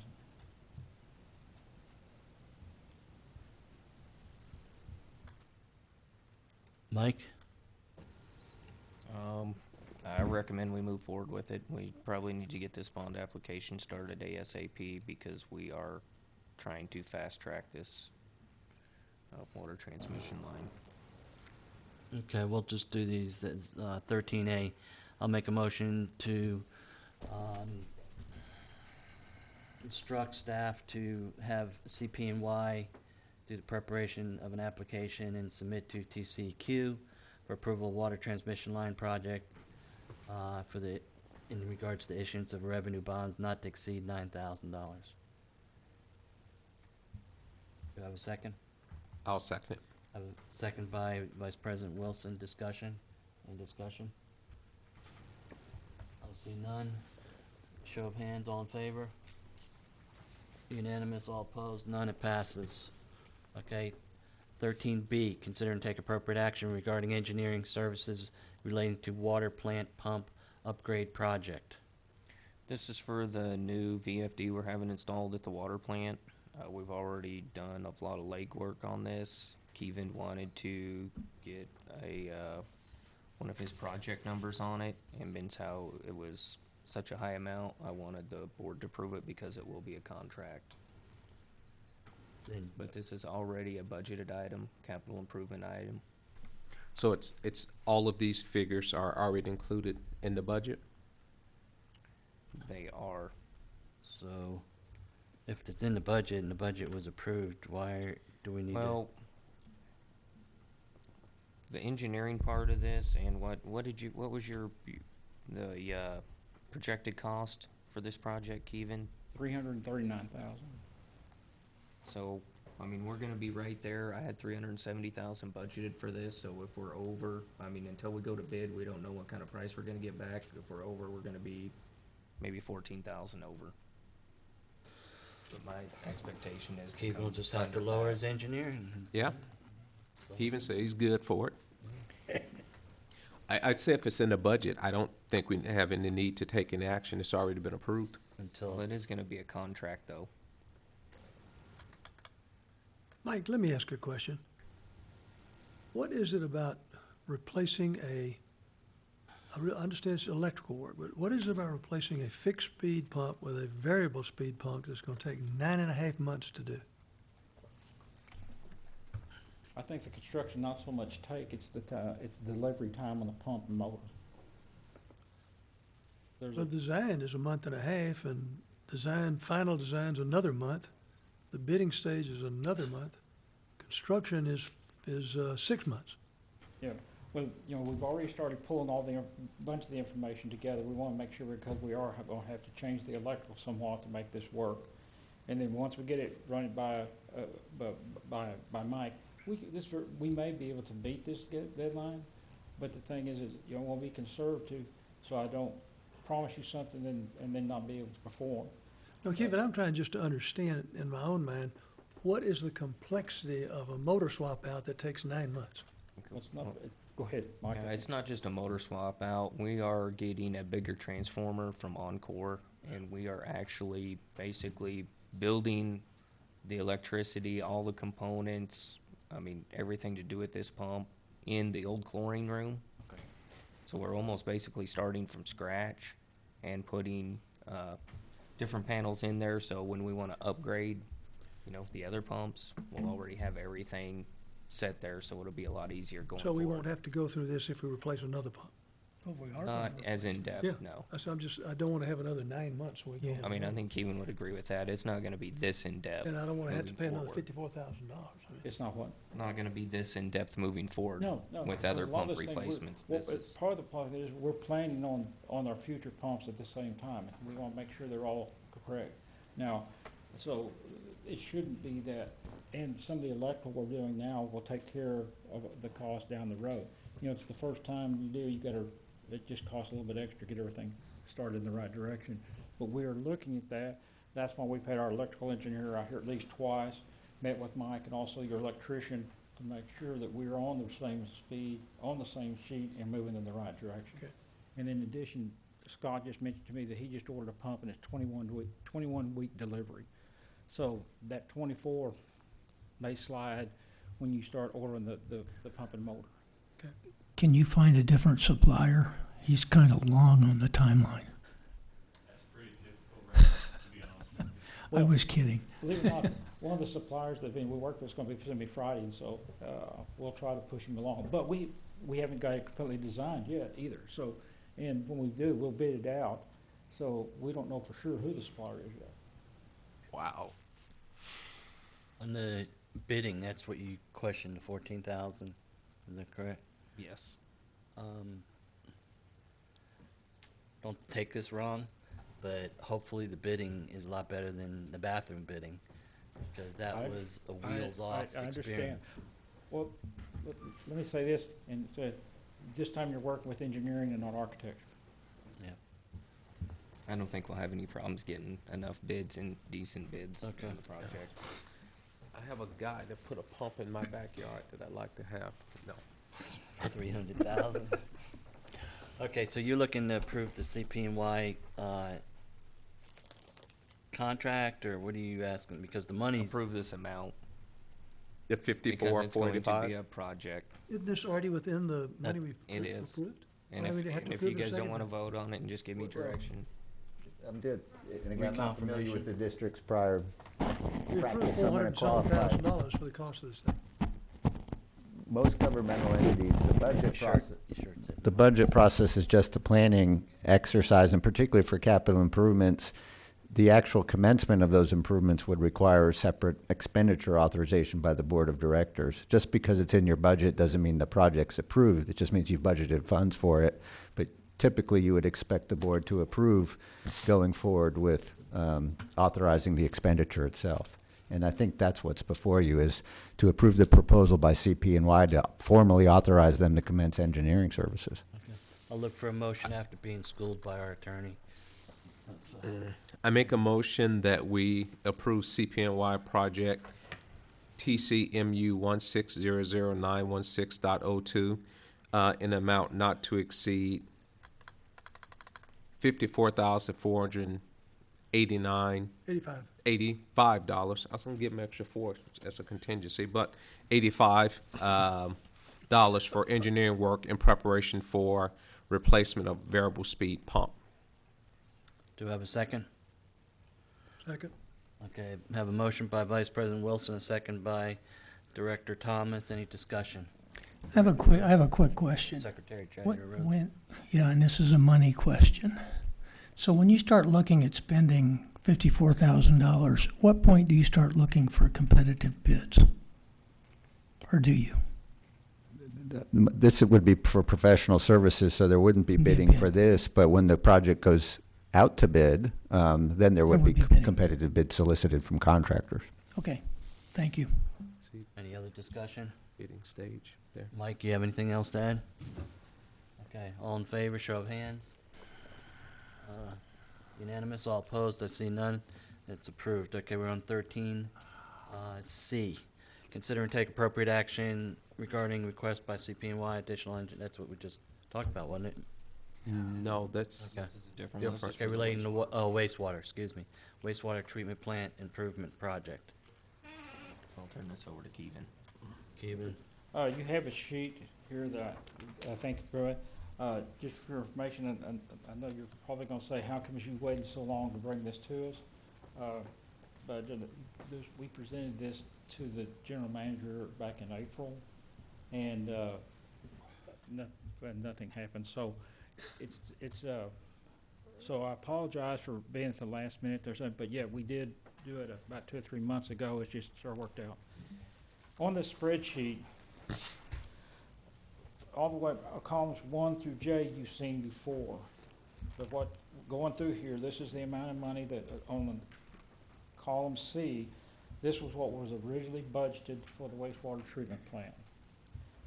Column D is the same numbers. We adjusted some numbers from one phase to another and added $92,800 for additional inspection and $30,000 for material testing. That was all completed by change order and approved by the board several months ago. And that's in column, That the revised budget is column D. okay, Part of that is in column E was when this first came in, your accounting personnel is no longer here. Anything that came in with wastewater treatment plant, they put under this one job number. So, in column F, that shows the money that you had spent back at that time, and column G shows our revised budget that you approved, minus the money that you had spent. And so column H shows money that the MUD spent that was not included in the budget. Okay? And I see, Greg, that I've not explained that very well. yeah, you lost me with, Yeah, I'm like, yeah, okay, column What Column happened G is money that we spent that wasn't in the budget. Is that what you just said? Right. What Okay. happened is when they came in, when monies come in, Terry automatically put it under this job number, even though it really didn't apply. Like, we had to go to court in Austin District Court and, and testify down there. That was not in the original wastewater treatment plant budget, but she charged it to that. Well, it's the a part of town- the project. I'm sorry? It was part of the project. I mean. For the project, but it just wasn't. Well, but he's saying it's Yeah. part of the project, Yeah, but it and wasn't budgeted. Okay, I guess in column G is money, so 111,537. Yeah, Okay. that was money that we spent, or you spent for engineering and surveying to satisfy The the town. town's request, which was not in the original That was the budget. Loop Road right-of-way issue. All that stuff that we had to do, 111,000. that's what it cost to do that. Okay, got that one. Then Okay. 101,000.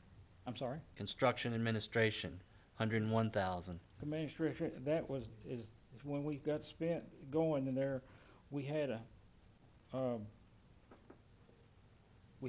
we ended up spending more money on the construction administration because of the contractor and having to spend all the extra time for working with them and their, in the way that they ran their job and trying to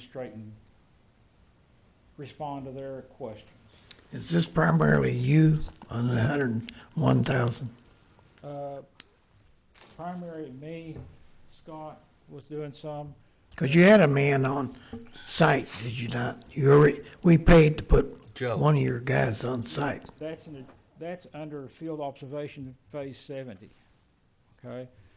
Construction administration is what we spent trying to work with the contractor to move the project along.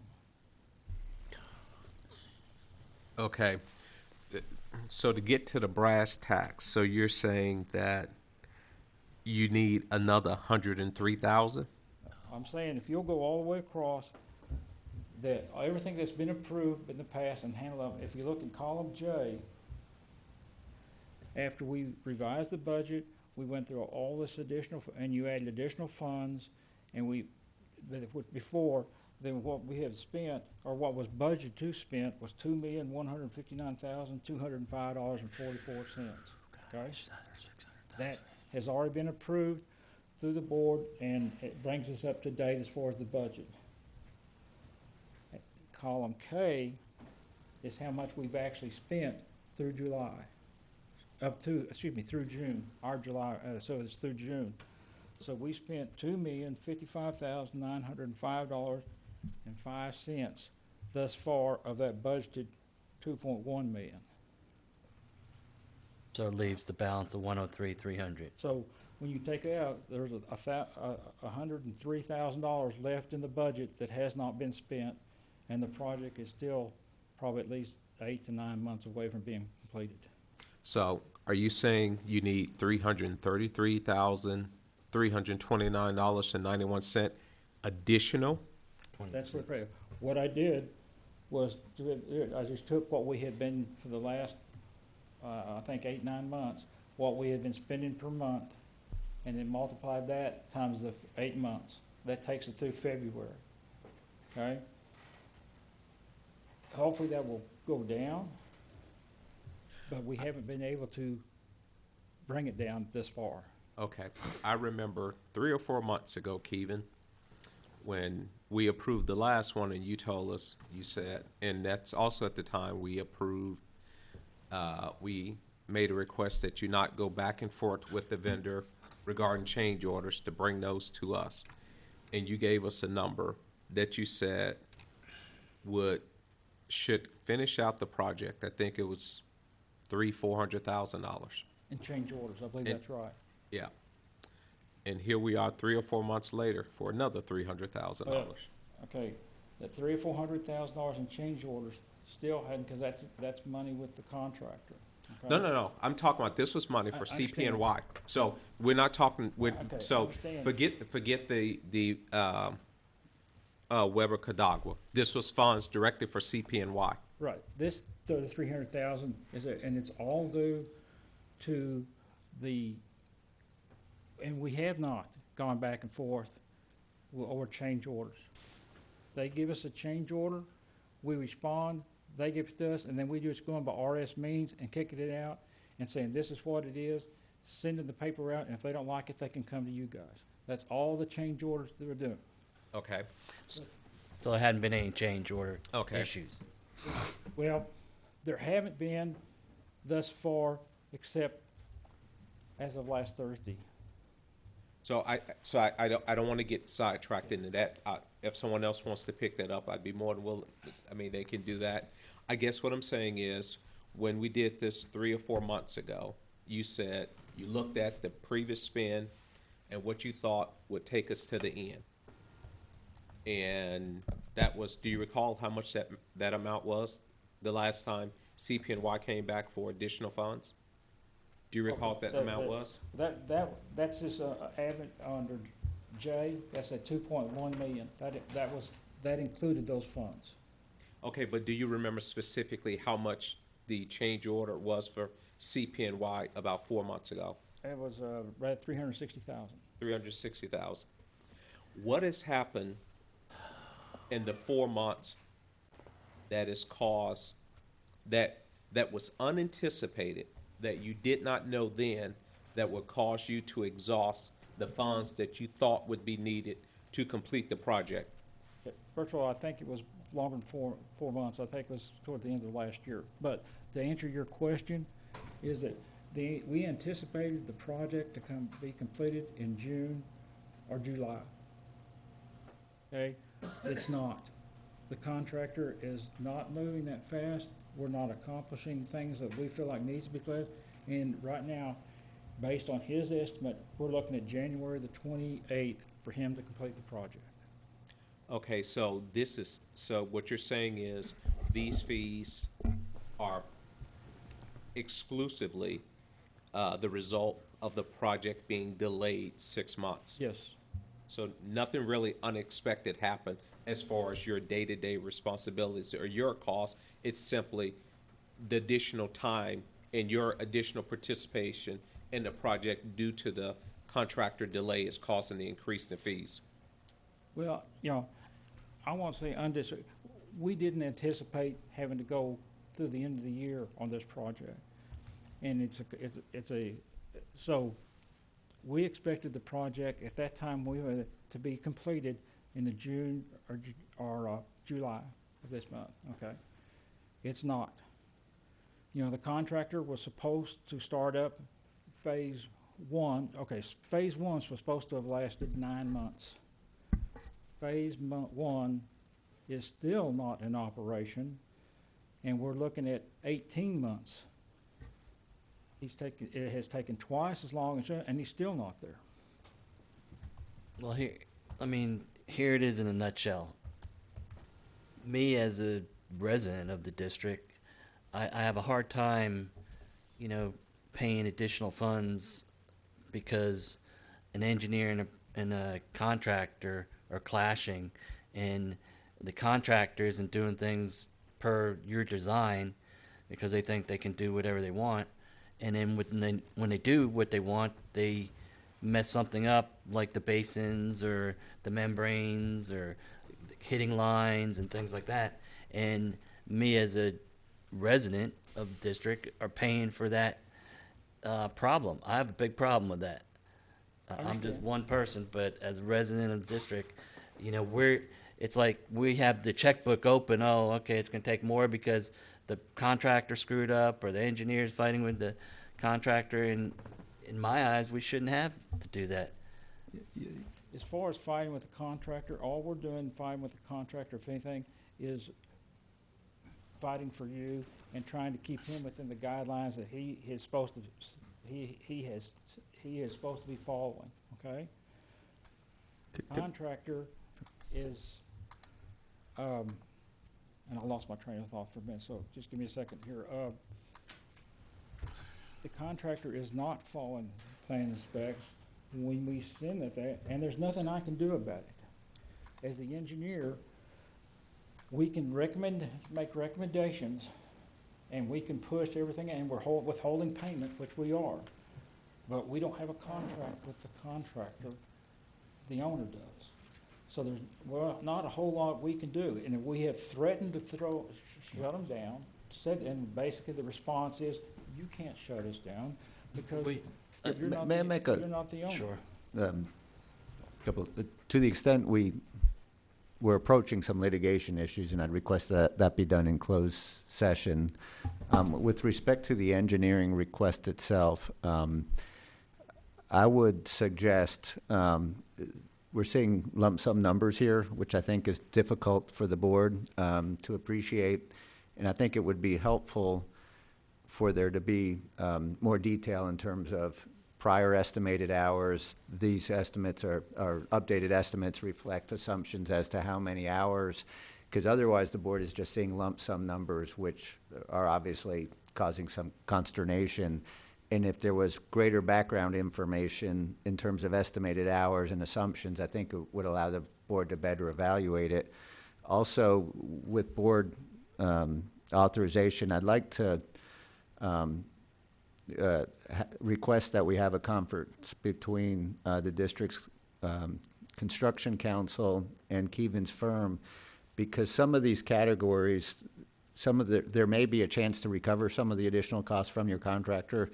And in order for us to do that, we're going to need to break down some of the categories in more detail and specifically address them. So there's some potential litigation implications associated with this. And with the board's permission and consent, I would request that we request additional background information. We also request that Keevan work with your construction council to make sure the services are broken down into the appropriate categories, which allow us to track those for purposes of potential litigation. Okay. I just have one question of clarification. So our revised budget of 2.159, and so now this would be 330,000 on top of that, which would take it to roughly 2.5 million, correct?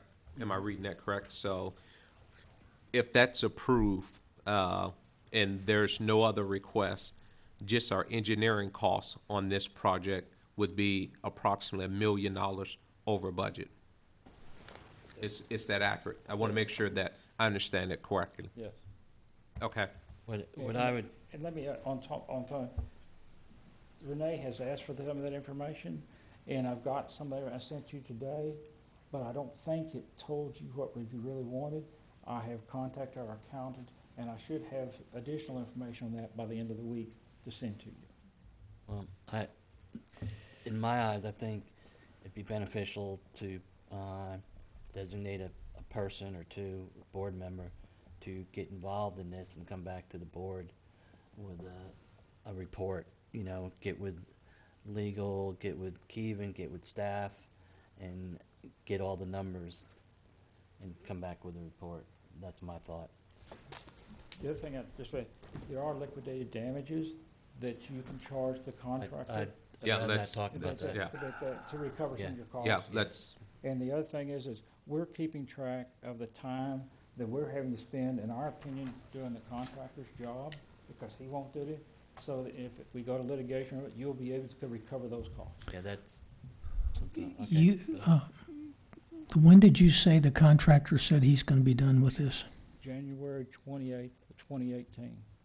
Do you think that's realistic? The way things are going now? I don't- No, you don't. The question is for I the don't think engineer, so. please. Go ahead, Kevin. To answer your question, 2018, his date is 7 months, 6 months away, and my estimate covers 8 months. So I think it's very questionable whether he's going to be finished by the end of the year. Okay, but my question, I understand you've covered 8 months and he's talking about 7 months. But as you look at the performance history, do you think his 7 months is realistic or your 8 months is realistic, or are we talking about another year? That I don't even know how to answer that, Bill. The contractor on phase one, on getting the MBRs 1 and 2 up to design information, has expressed no initiative or no drive to get it accomplished. And in fact, last Thursday, he announced to us that in his opinion, he had already met the guidelines and that he didn't have to meet a certain flow, which is wrong. And that's part of the time that we're gonna have to spend, or we need to spend, contradicting his comments. Okay, we've spent 18 months. Granted, there was a delay getting started. Okay, Project So- originally was 18 months. okay, so how many months has he actually had on the project where he wasn't delayed? He's been on the project since, I think, it's like at May of 2015.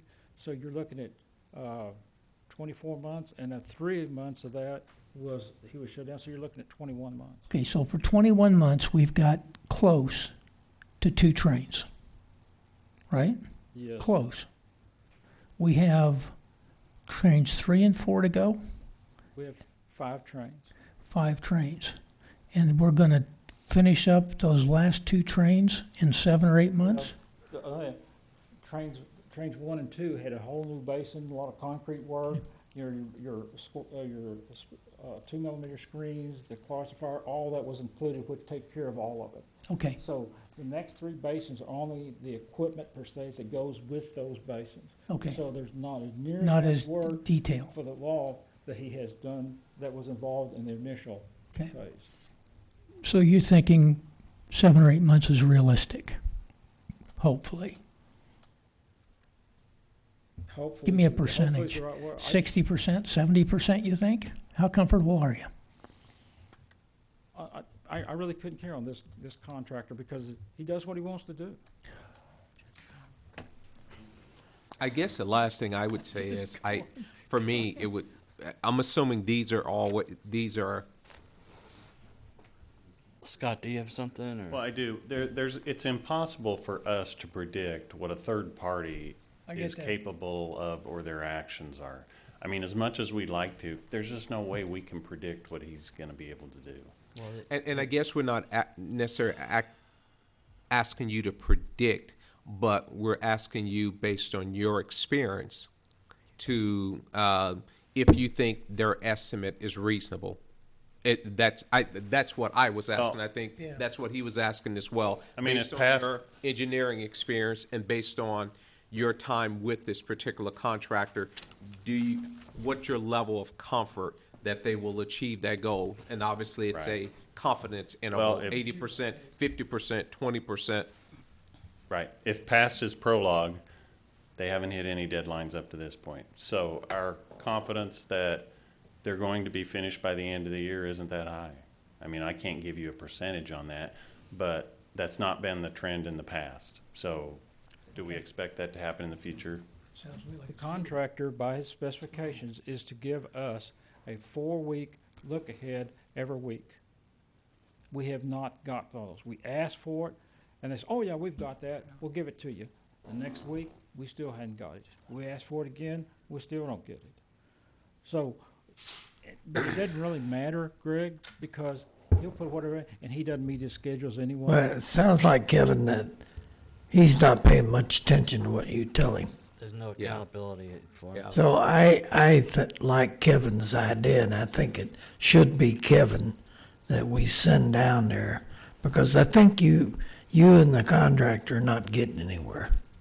And we need to get a board member that give us a straight poop on what's going on. So I'm going to make a motion that we ask Kevin to involve himself in the completion of this wastewater plant and see if he can't cut through some of the disagreements you folks are having.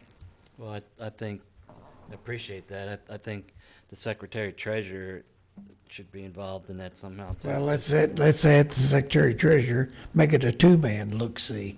It'll take some time for both of you to do that. There was an incident last week where Kevin basically solved a problem that was halting things.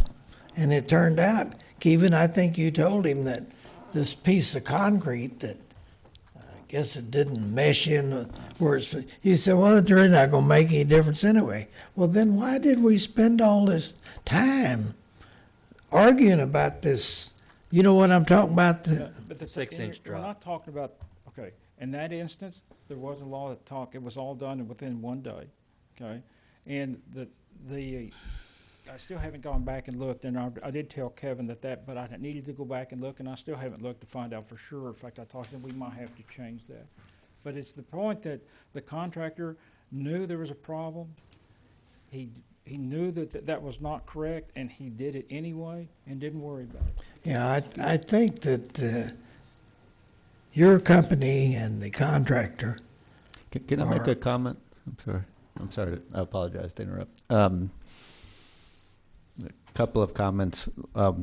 One is this agenda item was intended to discuss kind of the engineering fee issue, and from my perspective, I could see some benefit to having a board member appointed as a committee to work with council and the engineers to provide, investigate the issue in more detail so that a recommendation can be made to the board with respect to that issue.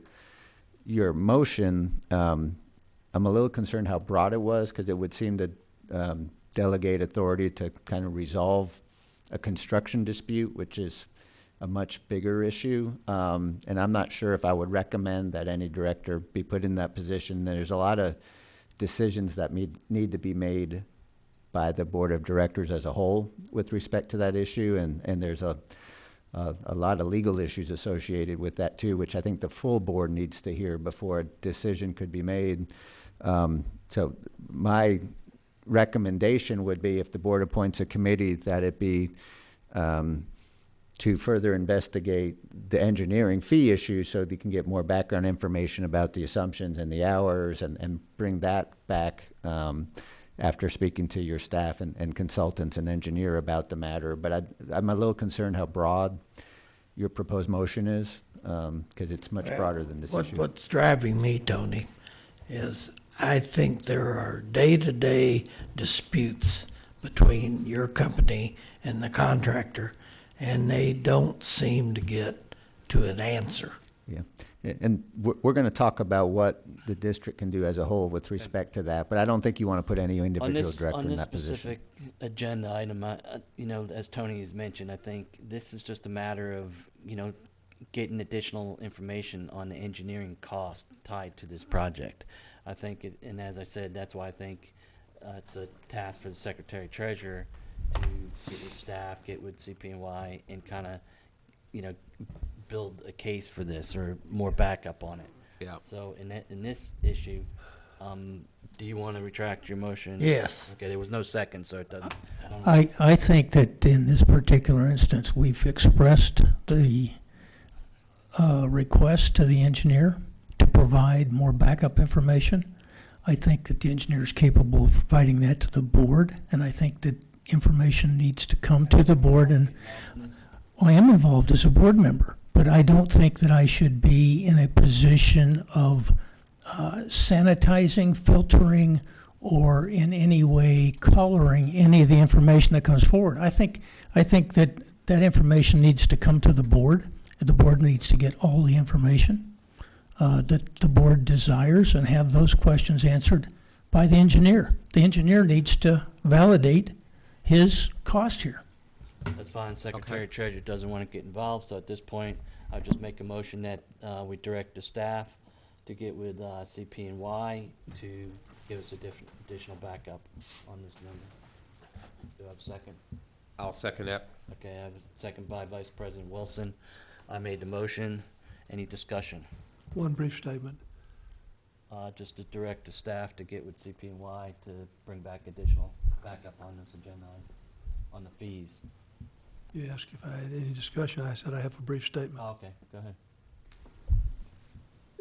Tony, we had directors involved in the building of the fire station. We attended the weekly meetings. There was almost one of us there every time. Different contractor, but without question, having a board member there made a huge difference. Okay, we're getting off topic again, as Tony mentioned earlier. You're getting more into. Made my statement. Yeah, okay, that's fine. Okay, there's a motion on the table, second.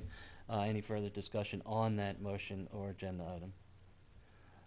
I see none. All in favor, show of hands. Unanimous. All opposed. I see none. So, staff, you have direction? Okay. Renee? You don't have direction? I've actually already sent an email to Kevin about providing backup for this year's invoices, which he did send me some stuff today, and then he's going to send me additional information by the end of the week. So that's Yeah. already kind of in the works. Right, so that's Yeah. good, but it's gonna come back to the board Yeah. as far as the backup, okay? I have a question. Does it Go make ahead. sense to do 15 and 16 before we go into Sure, if you wanna close? do that, just ask me and I'll tell you. Want to go into close? Is that what you recommend? Yeah, that's what I Okay. recommend. We do 15, Okay. 16 then Okay, before we we're go gonna into do, close. 14. 14's going with 6 and 7. Okay, we're gonna go to 15, agenda item 15. Consider and take appropriate action regarding the June 2017 combined financials and variance report. A, combined financials, B, variance report. Any, Going once, going twice. you have anything on that? Somebody say something. No, I had found one item, and I mentioned it to Renee today, and she's going to correct it, I think. If you- It's what it is the annual soil sample at the country club. We bill that to the country, we billed it to them. Right. So Nicole will be billing that at the end of this month back to them. It's $772.50, something like that.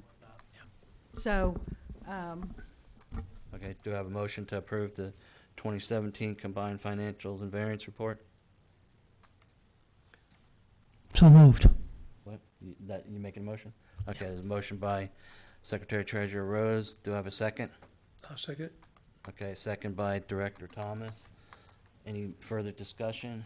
See I want none. to commend the staff for keeping their expenses down as you look against where you're at in the fiscal year and your expenditures. You're below the 75% mark overall, and I think that's excellent. Any further discussion? I see none. All in favor, show of hands. Unanimous, all opposed? No opposed, it passes. Okay, 16, consider and take appropriate action regarding performance awards for management staff for a period of August 26, 2016 through February 19, 2017, in accordance with Trophy Club Municipal District Number 1, Personnel Policy Manual, Section 7.9. Mr. Rose and Mr. Wilson. I'll defer to Director Rose. Okay, I put this on the agenda. It's a continuation of the discussion of correctly compensating or, This yeah, is in place of a stipend or a merit? stipend and all that all Okay, that so stuff. now we're It turned, because one of the things that was under consideration at the last meeting was to develop a performance bonus. And it turns out that a performance award, which is very close to a performance bonus, is already in the employee manual. So what I've done is I've asked the staff to determine to come up with an amount or amounts that were basically saved during the time period 9/01/2016 through 2/20/2017, roughly 6 months that we were without a general manager, and respecting the fact that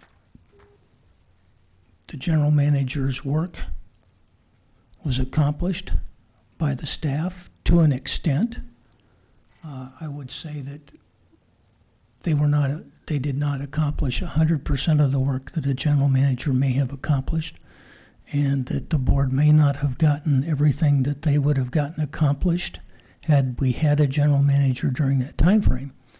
But I think that the staff was very efficient and effective at picking up the additional workload. They spent more hours doing it. I think they were, like I said, I think they were effective in what they did in keeping the operation running. And so I believe that it is the right thing to do to compensate them through a performance award for that work and that effort. I have a question. I see actual versus budget. So are we saying the actual savings was 72,804, spot 36? I'm trying to figure out what's the relevance of the budget number if that's not actual money saved.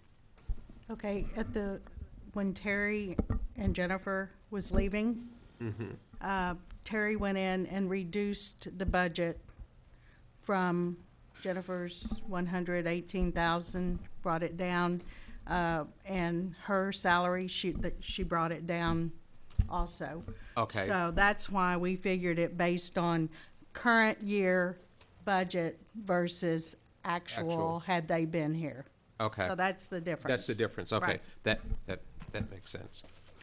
Okay, the other thing, I mean, as I look at this set of numbers that's been provided, I understood that the administration manager's responsibilities were spread out amongst other staff positions when that position left. Is that an accurate? Was Nicole elevated though? Wasn't she?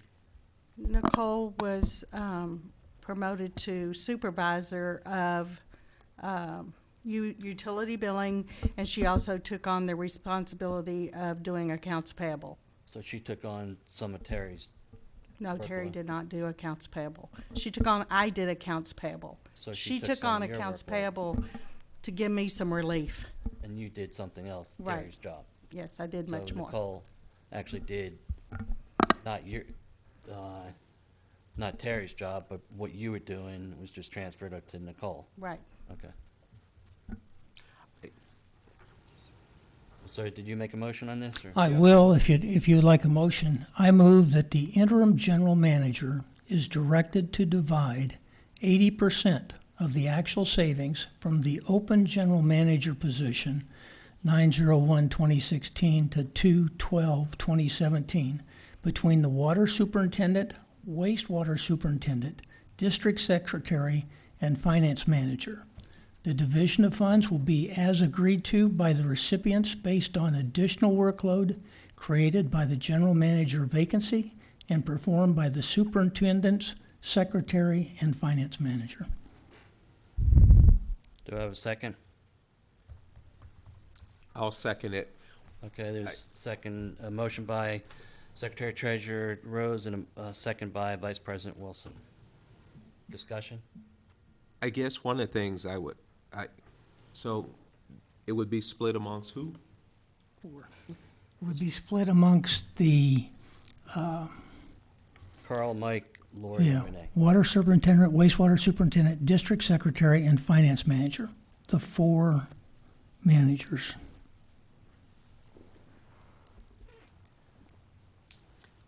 When did the former administrative manager start? Former or? Originally, The replacement to the administration manager. That was Steve, November. February. November 14th? Correct. Yeah, November 14th. When did Terry and Jennifer, when did Terry and Jennifer leave? Terry left on August 24th. Jennifer left on August 25th.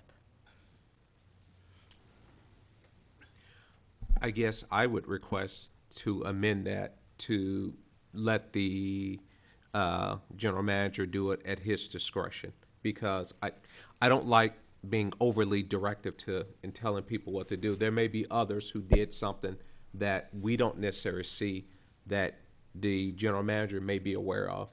And so rather than saying do it to these people, I trust the general manager to look at the staff and make a determination who should be getting what. I don't think that's a board position to do. Okay? My only comment is that is I was one of those people, and as an interim general manager, I don't want to be writing myself a check. That's why I said you would be directed to do it. That's the board saying you will. Because I understand an individual's reluctance to do it. Yeah, I requested, from each individual, what they did above and beyond, and I didn't receive anything. Look at my list. And, We do have some handouts. Say again? We do have some and handouts. it says that the district, general manager, well, Shane was in place as a general manager. We have an interim general manager. Well, we did not have an interim general manager during that time frame, and it's impossible to deny that the staff picked up But additional Bill, workload. At the August 30th of last year meeting, you mentioned the tallest pole in the tent. You recommended that Renee take over as interim manager. She was the most qualified. She denied it and said she didn't think she was qualified and they would work as a team. And they worked as a team. No mention of, additional pay or anything like that. They could handle it. That's what you. Exactly, and the point I would make at that about the additional pay, I would say that was a error on the board's part at that time. It was a failure in my perspective, it was a failure of action. I would say this,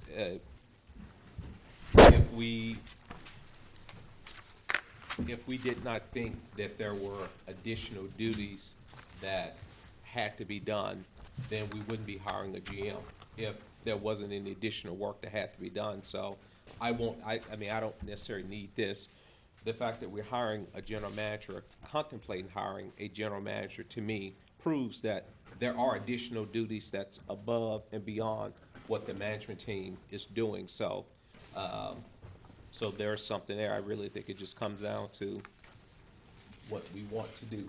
So you were talking about an amendment. It didn't get a second, but I'd like to, I'll second your amendment so we get it to discussion, Okay. okay? What was your amendment? It was for the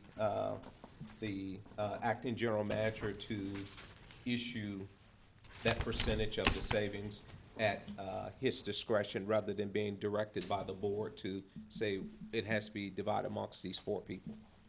In other words, there could be other people. There could be other people that deserves to get a Impacted. portion of it, Okay. rather than just the 4 that was initially identified.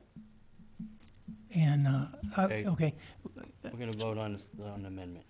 okay, I was trying to figure out exactly how I would rephrase it, but I've got a good idea here. Okay, we're going to vote on the amendment.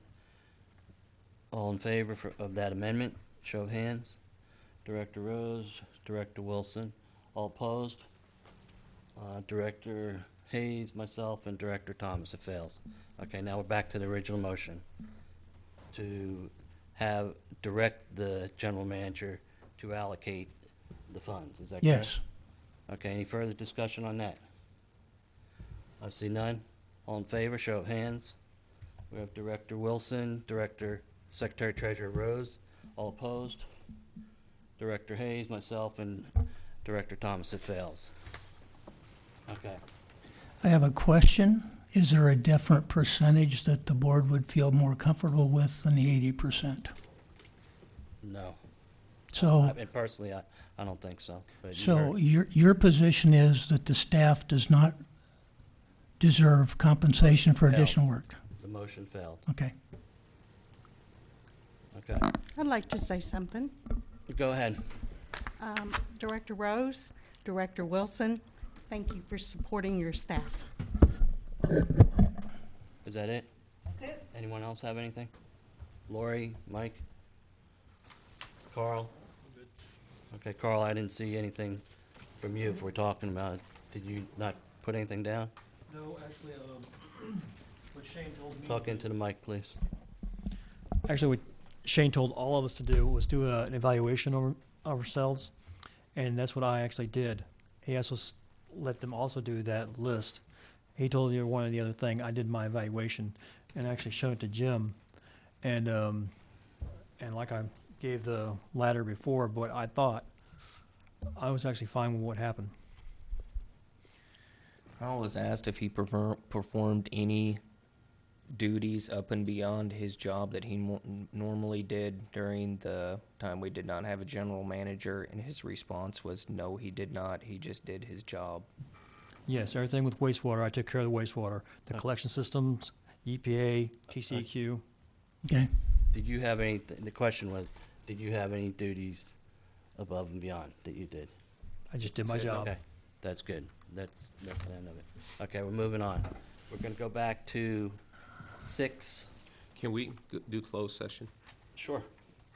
You wanna go into closed session now? I'd say let's go into closed session Okay. now. Sounds good. I think that was gonna take a while, that. Okay. I'm avoiding it at all It costs. is 8:52, and we'll move into closed session pursuant to the agenda item number 18. Pursuant to section 551.071 of the Texas Open Meetings Act, the board may consult with its attorney, Tony, that's you, in closed session on a matter in which the duty of the attorney to the governmental body under disciplinary rules of professional conduct of the State Bar of Texas clearly conflicts with the Open Meetings Act, or to seek advice or counsel on legal matters involving pending or contemplated litigation or settlement offers. Do I have to read all these, Tony, A, B, and C? No, you can just refer to items A through E. Okay, I'll refer to items 18A through E. Agenda number 19, pursuant to section 551.074 of the Texas Open Meetings Act, the board may in closed session deliberate the appointment, employment, evaluation, reassignment, duties, discipline, or dismissal of a public officer or employee, or to hear a complaint or charge against an officer or employee. A, employment of general manager. And again, it was 8:52 when we went into closed session. It is 11:42, and we're back into regular session. And we're at item number 20. Consider and take appropriate action on matters deliberated in closed session. Do I have any motions? I make a motion. Disregard. Is this, Oh, I make a 18A? motion to, This for on 18A regarding contractor breach performance payment is related to district's contract with Weber Cadagua Partners for construction of wastewater treatment plant improvements, that the president, vice president of TC Mud 1 be authorized to attend a meeting with Weber Cadagua, district's construction council, and district's CPNY wastewater engineer to discuss resolution of, project issues? yes, project issues. I'll second.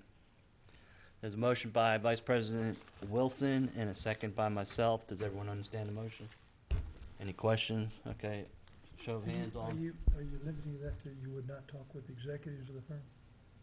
I just said the firm. So I just said Weber Cadagua, so it could be anyone with the firm, with our goals, be executives. All in favor, show of hands. Okay, unanimous, opposed, none, passes. Okay, there's none on 18B, 18C, there will be none. 18D, 18E, contract for general manager services. Any motion on that? I would request that the board consider a motion to approve the proposed agreement for independent contractor services, subject to incorporation of the revisions discussed with general counsel, and to authorize non-substantive revisions to that draft. I'll second that. Oh, Well, I'll make that motion. someone has to make a motion, okay. Jim makes it, I'll second it. Motion made per our council's recommendation by Jim Thomas, Director Thomas, and second by Vice President Wilson. Do I have any discussion? I see none. All in favor, show of hands. Unanimous, all opposed. I see none, it passes. Okay, we're gonna go back up to agenda number 6, which we skipped over. It is consider and take appropriate action regarding approval of order adopting Trophy Club Trophy Club Municipal Utility District Number 1, organization, policy, procedure, and code of ethics. And do I have a motion? Well, I'd like to seek direction from the board. It's late, we're not, obviously not gonna hash this out tonight, but we've been, Bill's done a real good job of putting this stuff together. I personally like the idea of the Secretary Treasurer, but we need for the board to decide if we're gonna stay with that title.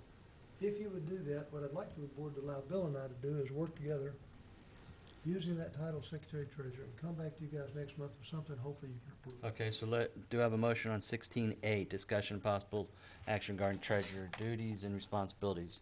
I make a motion that we direct Director Thomas and Secretary Treasurer Rose to go forward with the title Secretary Treasurer and the duties and responsibilities related to it, to come back to the board with recommendations. I would second that. Second by Director Thomas. Any discussion? As I understand, what's being put forth is to do a realignment or limitation or restructuring on exactly what the Secretary Treasurer does under the Treasurer duties, to fall into an oversight role. Yeah, rather than Yeah. being directly responsible, Yes. Yeah. review, yeah. Yeah. Correct. Does everyone understand? Yep. The motion? Okay, all in favor, show of hands. Unanimous, all opposed, none, it passes. Okay, on 6B, I would like staff to come back with revisions or recommendations on organizational charts. On 6B? It's 14. Now, there's discussion and possible action regarding other verbiage within the organization, policy, procedure, and code of ethics.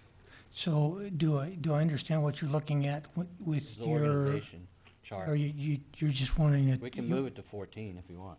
But I think this is broader than just the organization chart. Yes. Okay, so you want to cover it under 14 then? Who, Is that what I'm who hearing? put this on here so we can make sure that we satisfy the intent of the verbiage? Okay, I put it on here, and the reason I put it on in this, I didn't, well, No, there just was to no me, second. I said for a discussion, not that, I mean, Okay. okay, so the intent of putting it on in this particular organization was to, one, determine which one of the drafts to go forward with. check, we done Check, that. we did that. And then to adopt or change the verbiage within that particular document, which is going to be draft order with the treasurer, and you've directed Director Thomas and I to do So then that. it means we don't need to What- do B. What's the ethics document comparison? Is that supposed to be part of 7? Oh, the ethics docket comparison was, if you'll open that up, I it don't Yeah, takes- we don't, no, no. Okay. We've already Okay, given them I direction. You don't wanna to do go it. there. rescind Yeah, my motion. yes, Okay? yes. There wasn't a second, so it died. We'll move, okay, 7, we're gonna table till the next meeting. We're at 14, it was the other one we skipped. 14, consider and take appropriate action providing direction to staff regarding changes to district personnel policy manual. I make a motion that we give staff direction to review all of the district personnel policy, to review the district's personnel policy manual, and then come back at the next meeting with recommendations I'll and second. updates. Second. Okay, a motion by Vice President Wilson, a second by myself. Any discussion? Yes, is staff ready to do this? General manager? What? You got a 30-day timeline to review changes to personnel policy manual. Can you handle that? I think we can get most of it done. mean, I from the was looking direction. for a yes or no. Yes, we can get it done. Okay. You can do it. You can do it. You can win. Okay. So there's a motion and a second. Any further discussion? I see none. All in favor? Show of hands. I keep looking for Mike to put his hand up. Unanimous? Opposed? None? Moving on. Okay. I think, General manager the updates. general manager reports and updates, number 17, general manager monthly reports and updates. There's just a couple of these I wanted to touch on real quick. The first one was the city of Fort Worth proposed rates for 2018. They're no longer proposed. We have their new rates. It looks like there's going to be about a 3.9% increase from last year. The upgrade regarding PD 30, the non-standard service agreement we have with PD 30 is about to expire. They have reached out to me and I've been in conversations with them to extend their contract for 12 months. The non-standard service agreement allows for that if both parties are inclined, so I'm working on that with them currently. Unless anybody else wants to know anything. So, you have anything on the wastewater system, Carl? No, nothing. It's still there? Okay, finance, anything on finance? I have a HR? question on wastewater. Okay. TSS again, got some larger numbers on the fluid outbound, 4.2, 5.0. What's up? I'm sorry? You're looking at what? June 2017 TSS. Tell me which packet page you're on. I'm on packet page 289. On 5.0?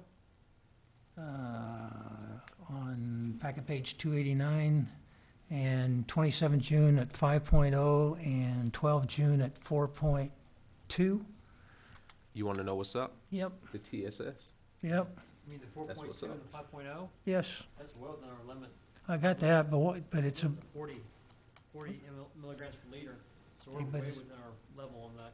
If you look what came in that day, we had 320 coming in the plant, mhm. which is a lot higher than usual. So we came out quite a bit still coming out of that. On a 4.2 on the 12th of June, that, to me, that's just normal. I mean, Okay, these ones you see here, 1.0, 1.0, that's no detect. We enter a 1 because it's a no detect. That's as high as actually tested for. This 4.2 is 3.0, this 2. These are all normal numbers. okay. Okay. Steven, did you have anything? No. Good job. Huh? Oh, Okay. Lori, did you have anything? No? Okay. Moving on. I think we're down to items for future agenda, number 21.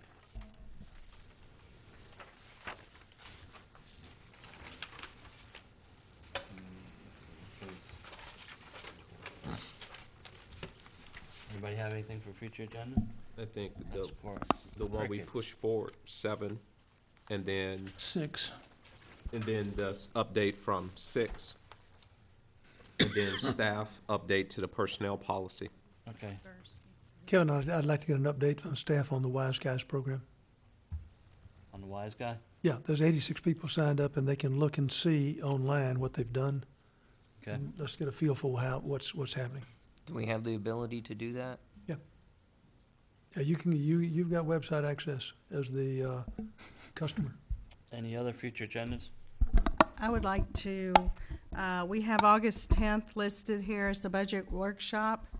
I sent the first budget completed mostly completed. Chris Eckert is working on the sewer page because of he's having to redo the winter averaging stuff. So I don't have the sewer number yet for revenue. He's working on that. So with the next meeting, he came last August with the rates. So his projection is try to get here on August 15 meeting, unless y'all want to wait till September for the August what? rates, 15. water rates. Okay. I think that I don't know if we agreed to do this, but flip the way we do it. Let's determine cost first and then revenue, rather than Okay. doing the way we did revenue, then figure out costs. Okay, well, what I would like to do is have a budget meeting on the week of 7/31, because the week of August 10th, that's the day the agenda needs to go out. It's too late. Okay. So we I- need to get it in the week previously, to you before so we that get he away. has time to make tweaks for things that you guys decide you want to up or take out or whatever. So The week of I know the week of 7/31, I won't be here. I'll be traveling all it'll week. be all week. Yeah, I leave on the 30th and come back Okay. on August 7th. And okay, On that model that we paid to get done, when Chris comes out, he needs to work with, I guess, Steven or someone. yeah, we to- found Stephen found the model. Do you know how to use it? No, That's what I'm saying. When and Terry Chris didn't comes use it out, last year either. Chris did it, so. Nothing, yeah, not, because so no, Chris used there's- it last year because we had so many variables to dump Right. in, tiers, winter averaging, Right. so. Yeah, But this should be as simple. far as going forward, we paid a lot of money for Right. it, so someone on board needs to learn how to use it. It's a and utilize very Chris when he's here. extensive Excel sheet. Yeah. Almost looks we like a talked with Chris. Neil Toomey one. We talked with Chris already, and once we get this part done, he's gonna go over it with me. He said he'll explain it all to me, so we'll sit down. and talk See, about Michelle knows Excel pretty good too, doesn't she? it. So, I'm fairly I- used to I- it. I I- mean, 6 years in college, I mean, we Yeah, used it okay. quite a bit. So Yeah, I I'm think, fairly yeah, used to it. Steven's good with it. He's Yeah. really good. Okay, well, I just need to know where we're getting the data I'm from. just That's what we're trying to wondering, figure out you know, from there. more than one person, what I'm getting at, should learn how to use it, whether they use it or not, in case you get hit by a beer truck or something. Okay. Like a vegetable truck. I gotta go back to agenda number 12. There's gonna be no action on that. Calling sludge. And we're Bring a down beer to set future meeting dates. Joint meeting is July 25th, 2017 at 8 PM. Okay? Do we need to make that any later, Greg, or maybe 9 or 10, or? I think about 12 o'clock that way. Okay. 8 PM. Budget workshop, you said that you were trying to find another date, Renee? We need Other to- than- Yeah, but he's not here that week, so I guess if everybody else can come, we can, I'd like to get that out to you guys. It said Also, 7:31. the town shared the fire budget. They're part of it. I asked John to please split out the revenue numbers Are so you gonna that, send, because it'll affect the amount that we reimburse them every month. are you gonna send a preliminary budget out for people to Yeah. look at? And then, Mike, you just send out an email and see if everybody's okay with the 31st or something, okay? Or is everyone, budget That's a meeting. Monday. That's when Renee wants Isn't to that have the the day you budget wanted? meeting. The week of, oh, the weekend? week the of. week Okay, of. just send out an email on, so we can come up with a day, okay? Okay. And then we're at adjournment. I have an input, I think, if I can do that, you're talking about the budget momentarily.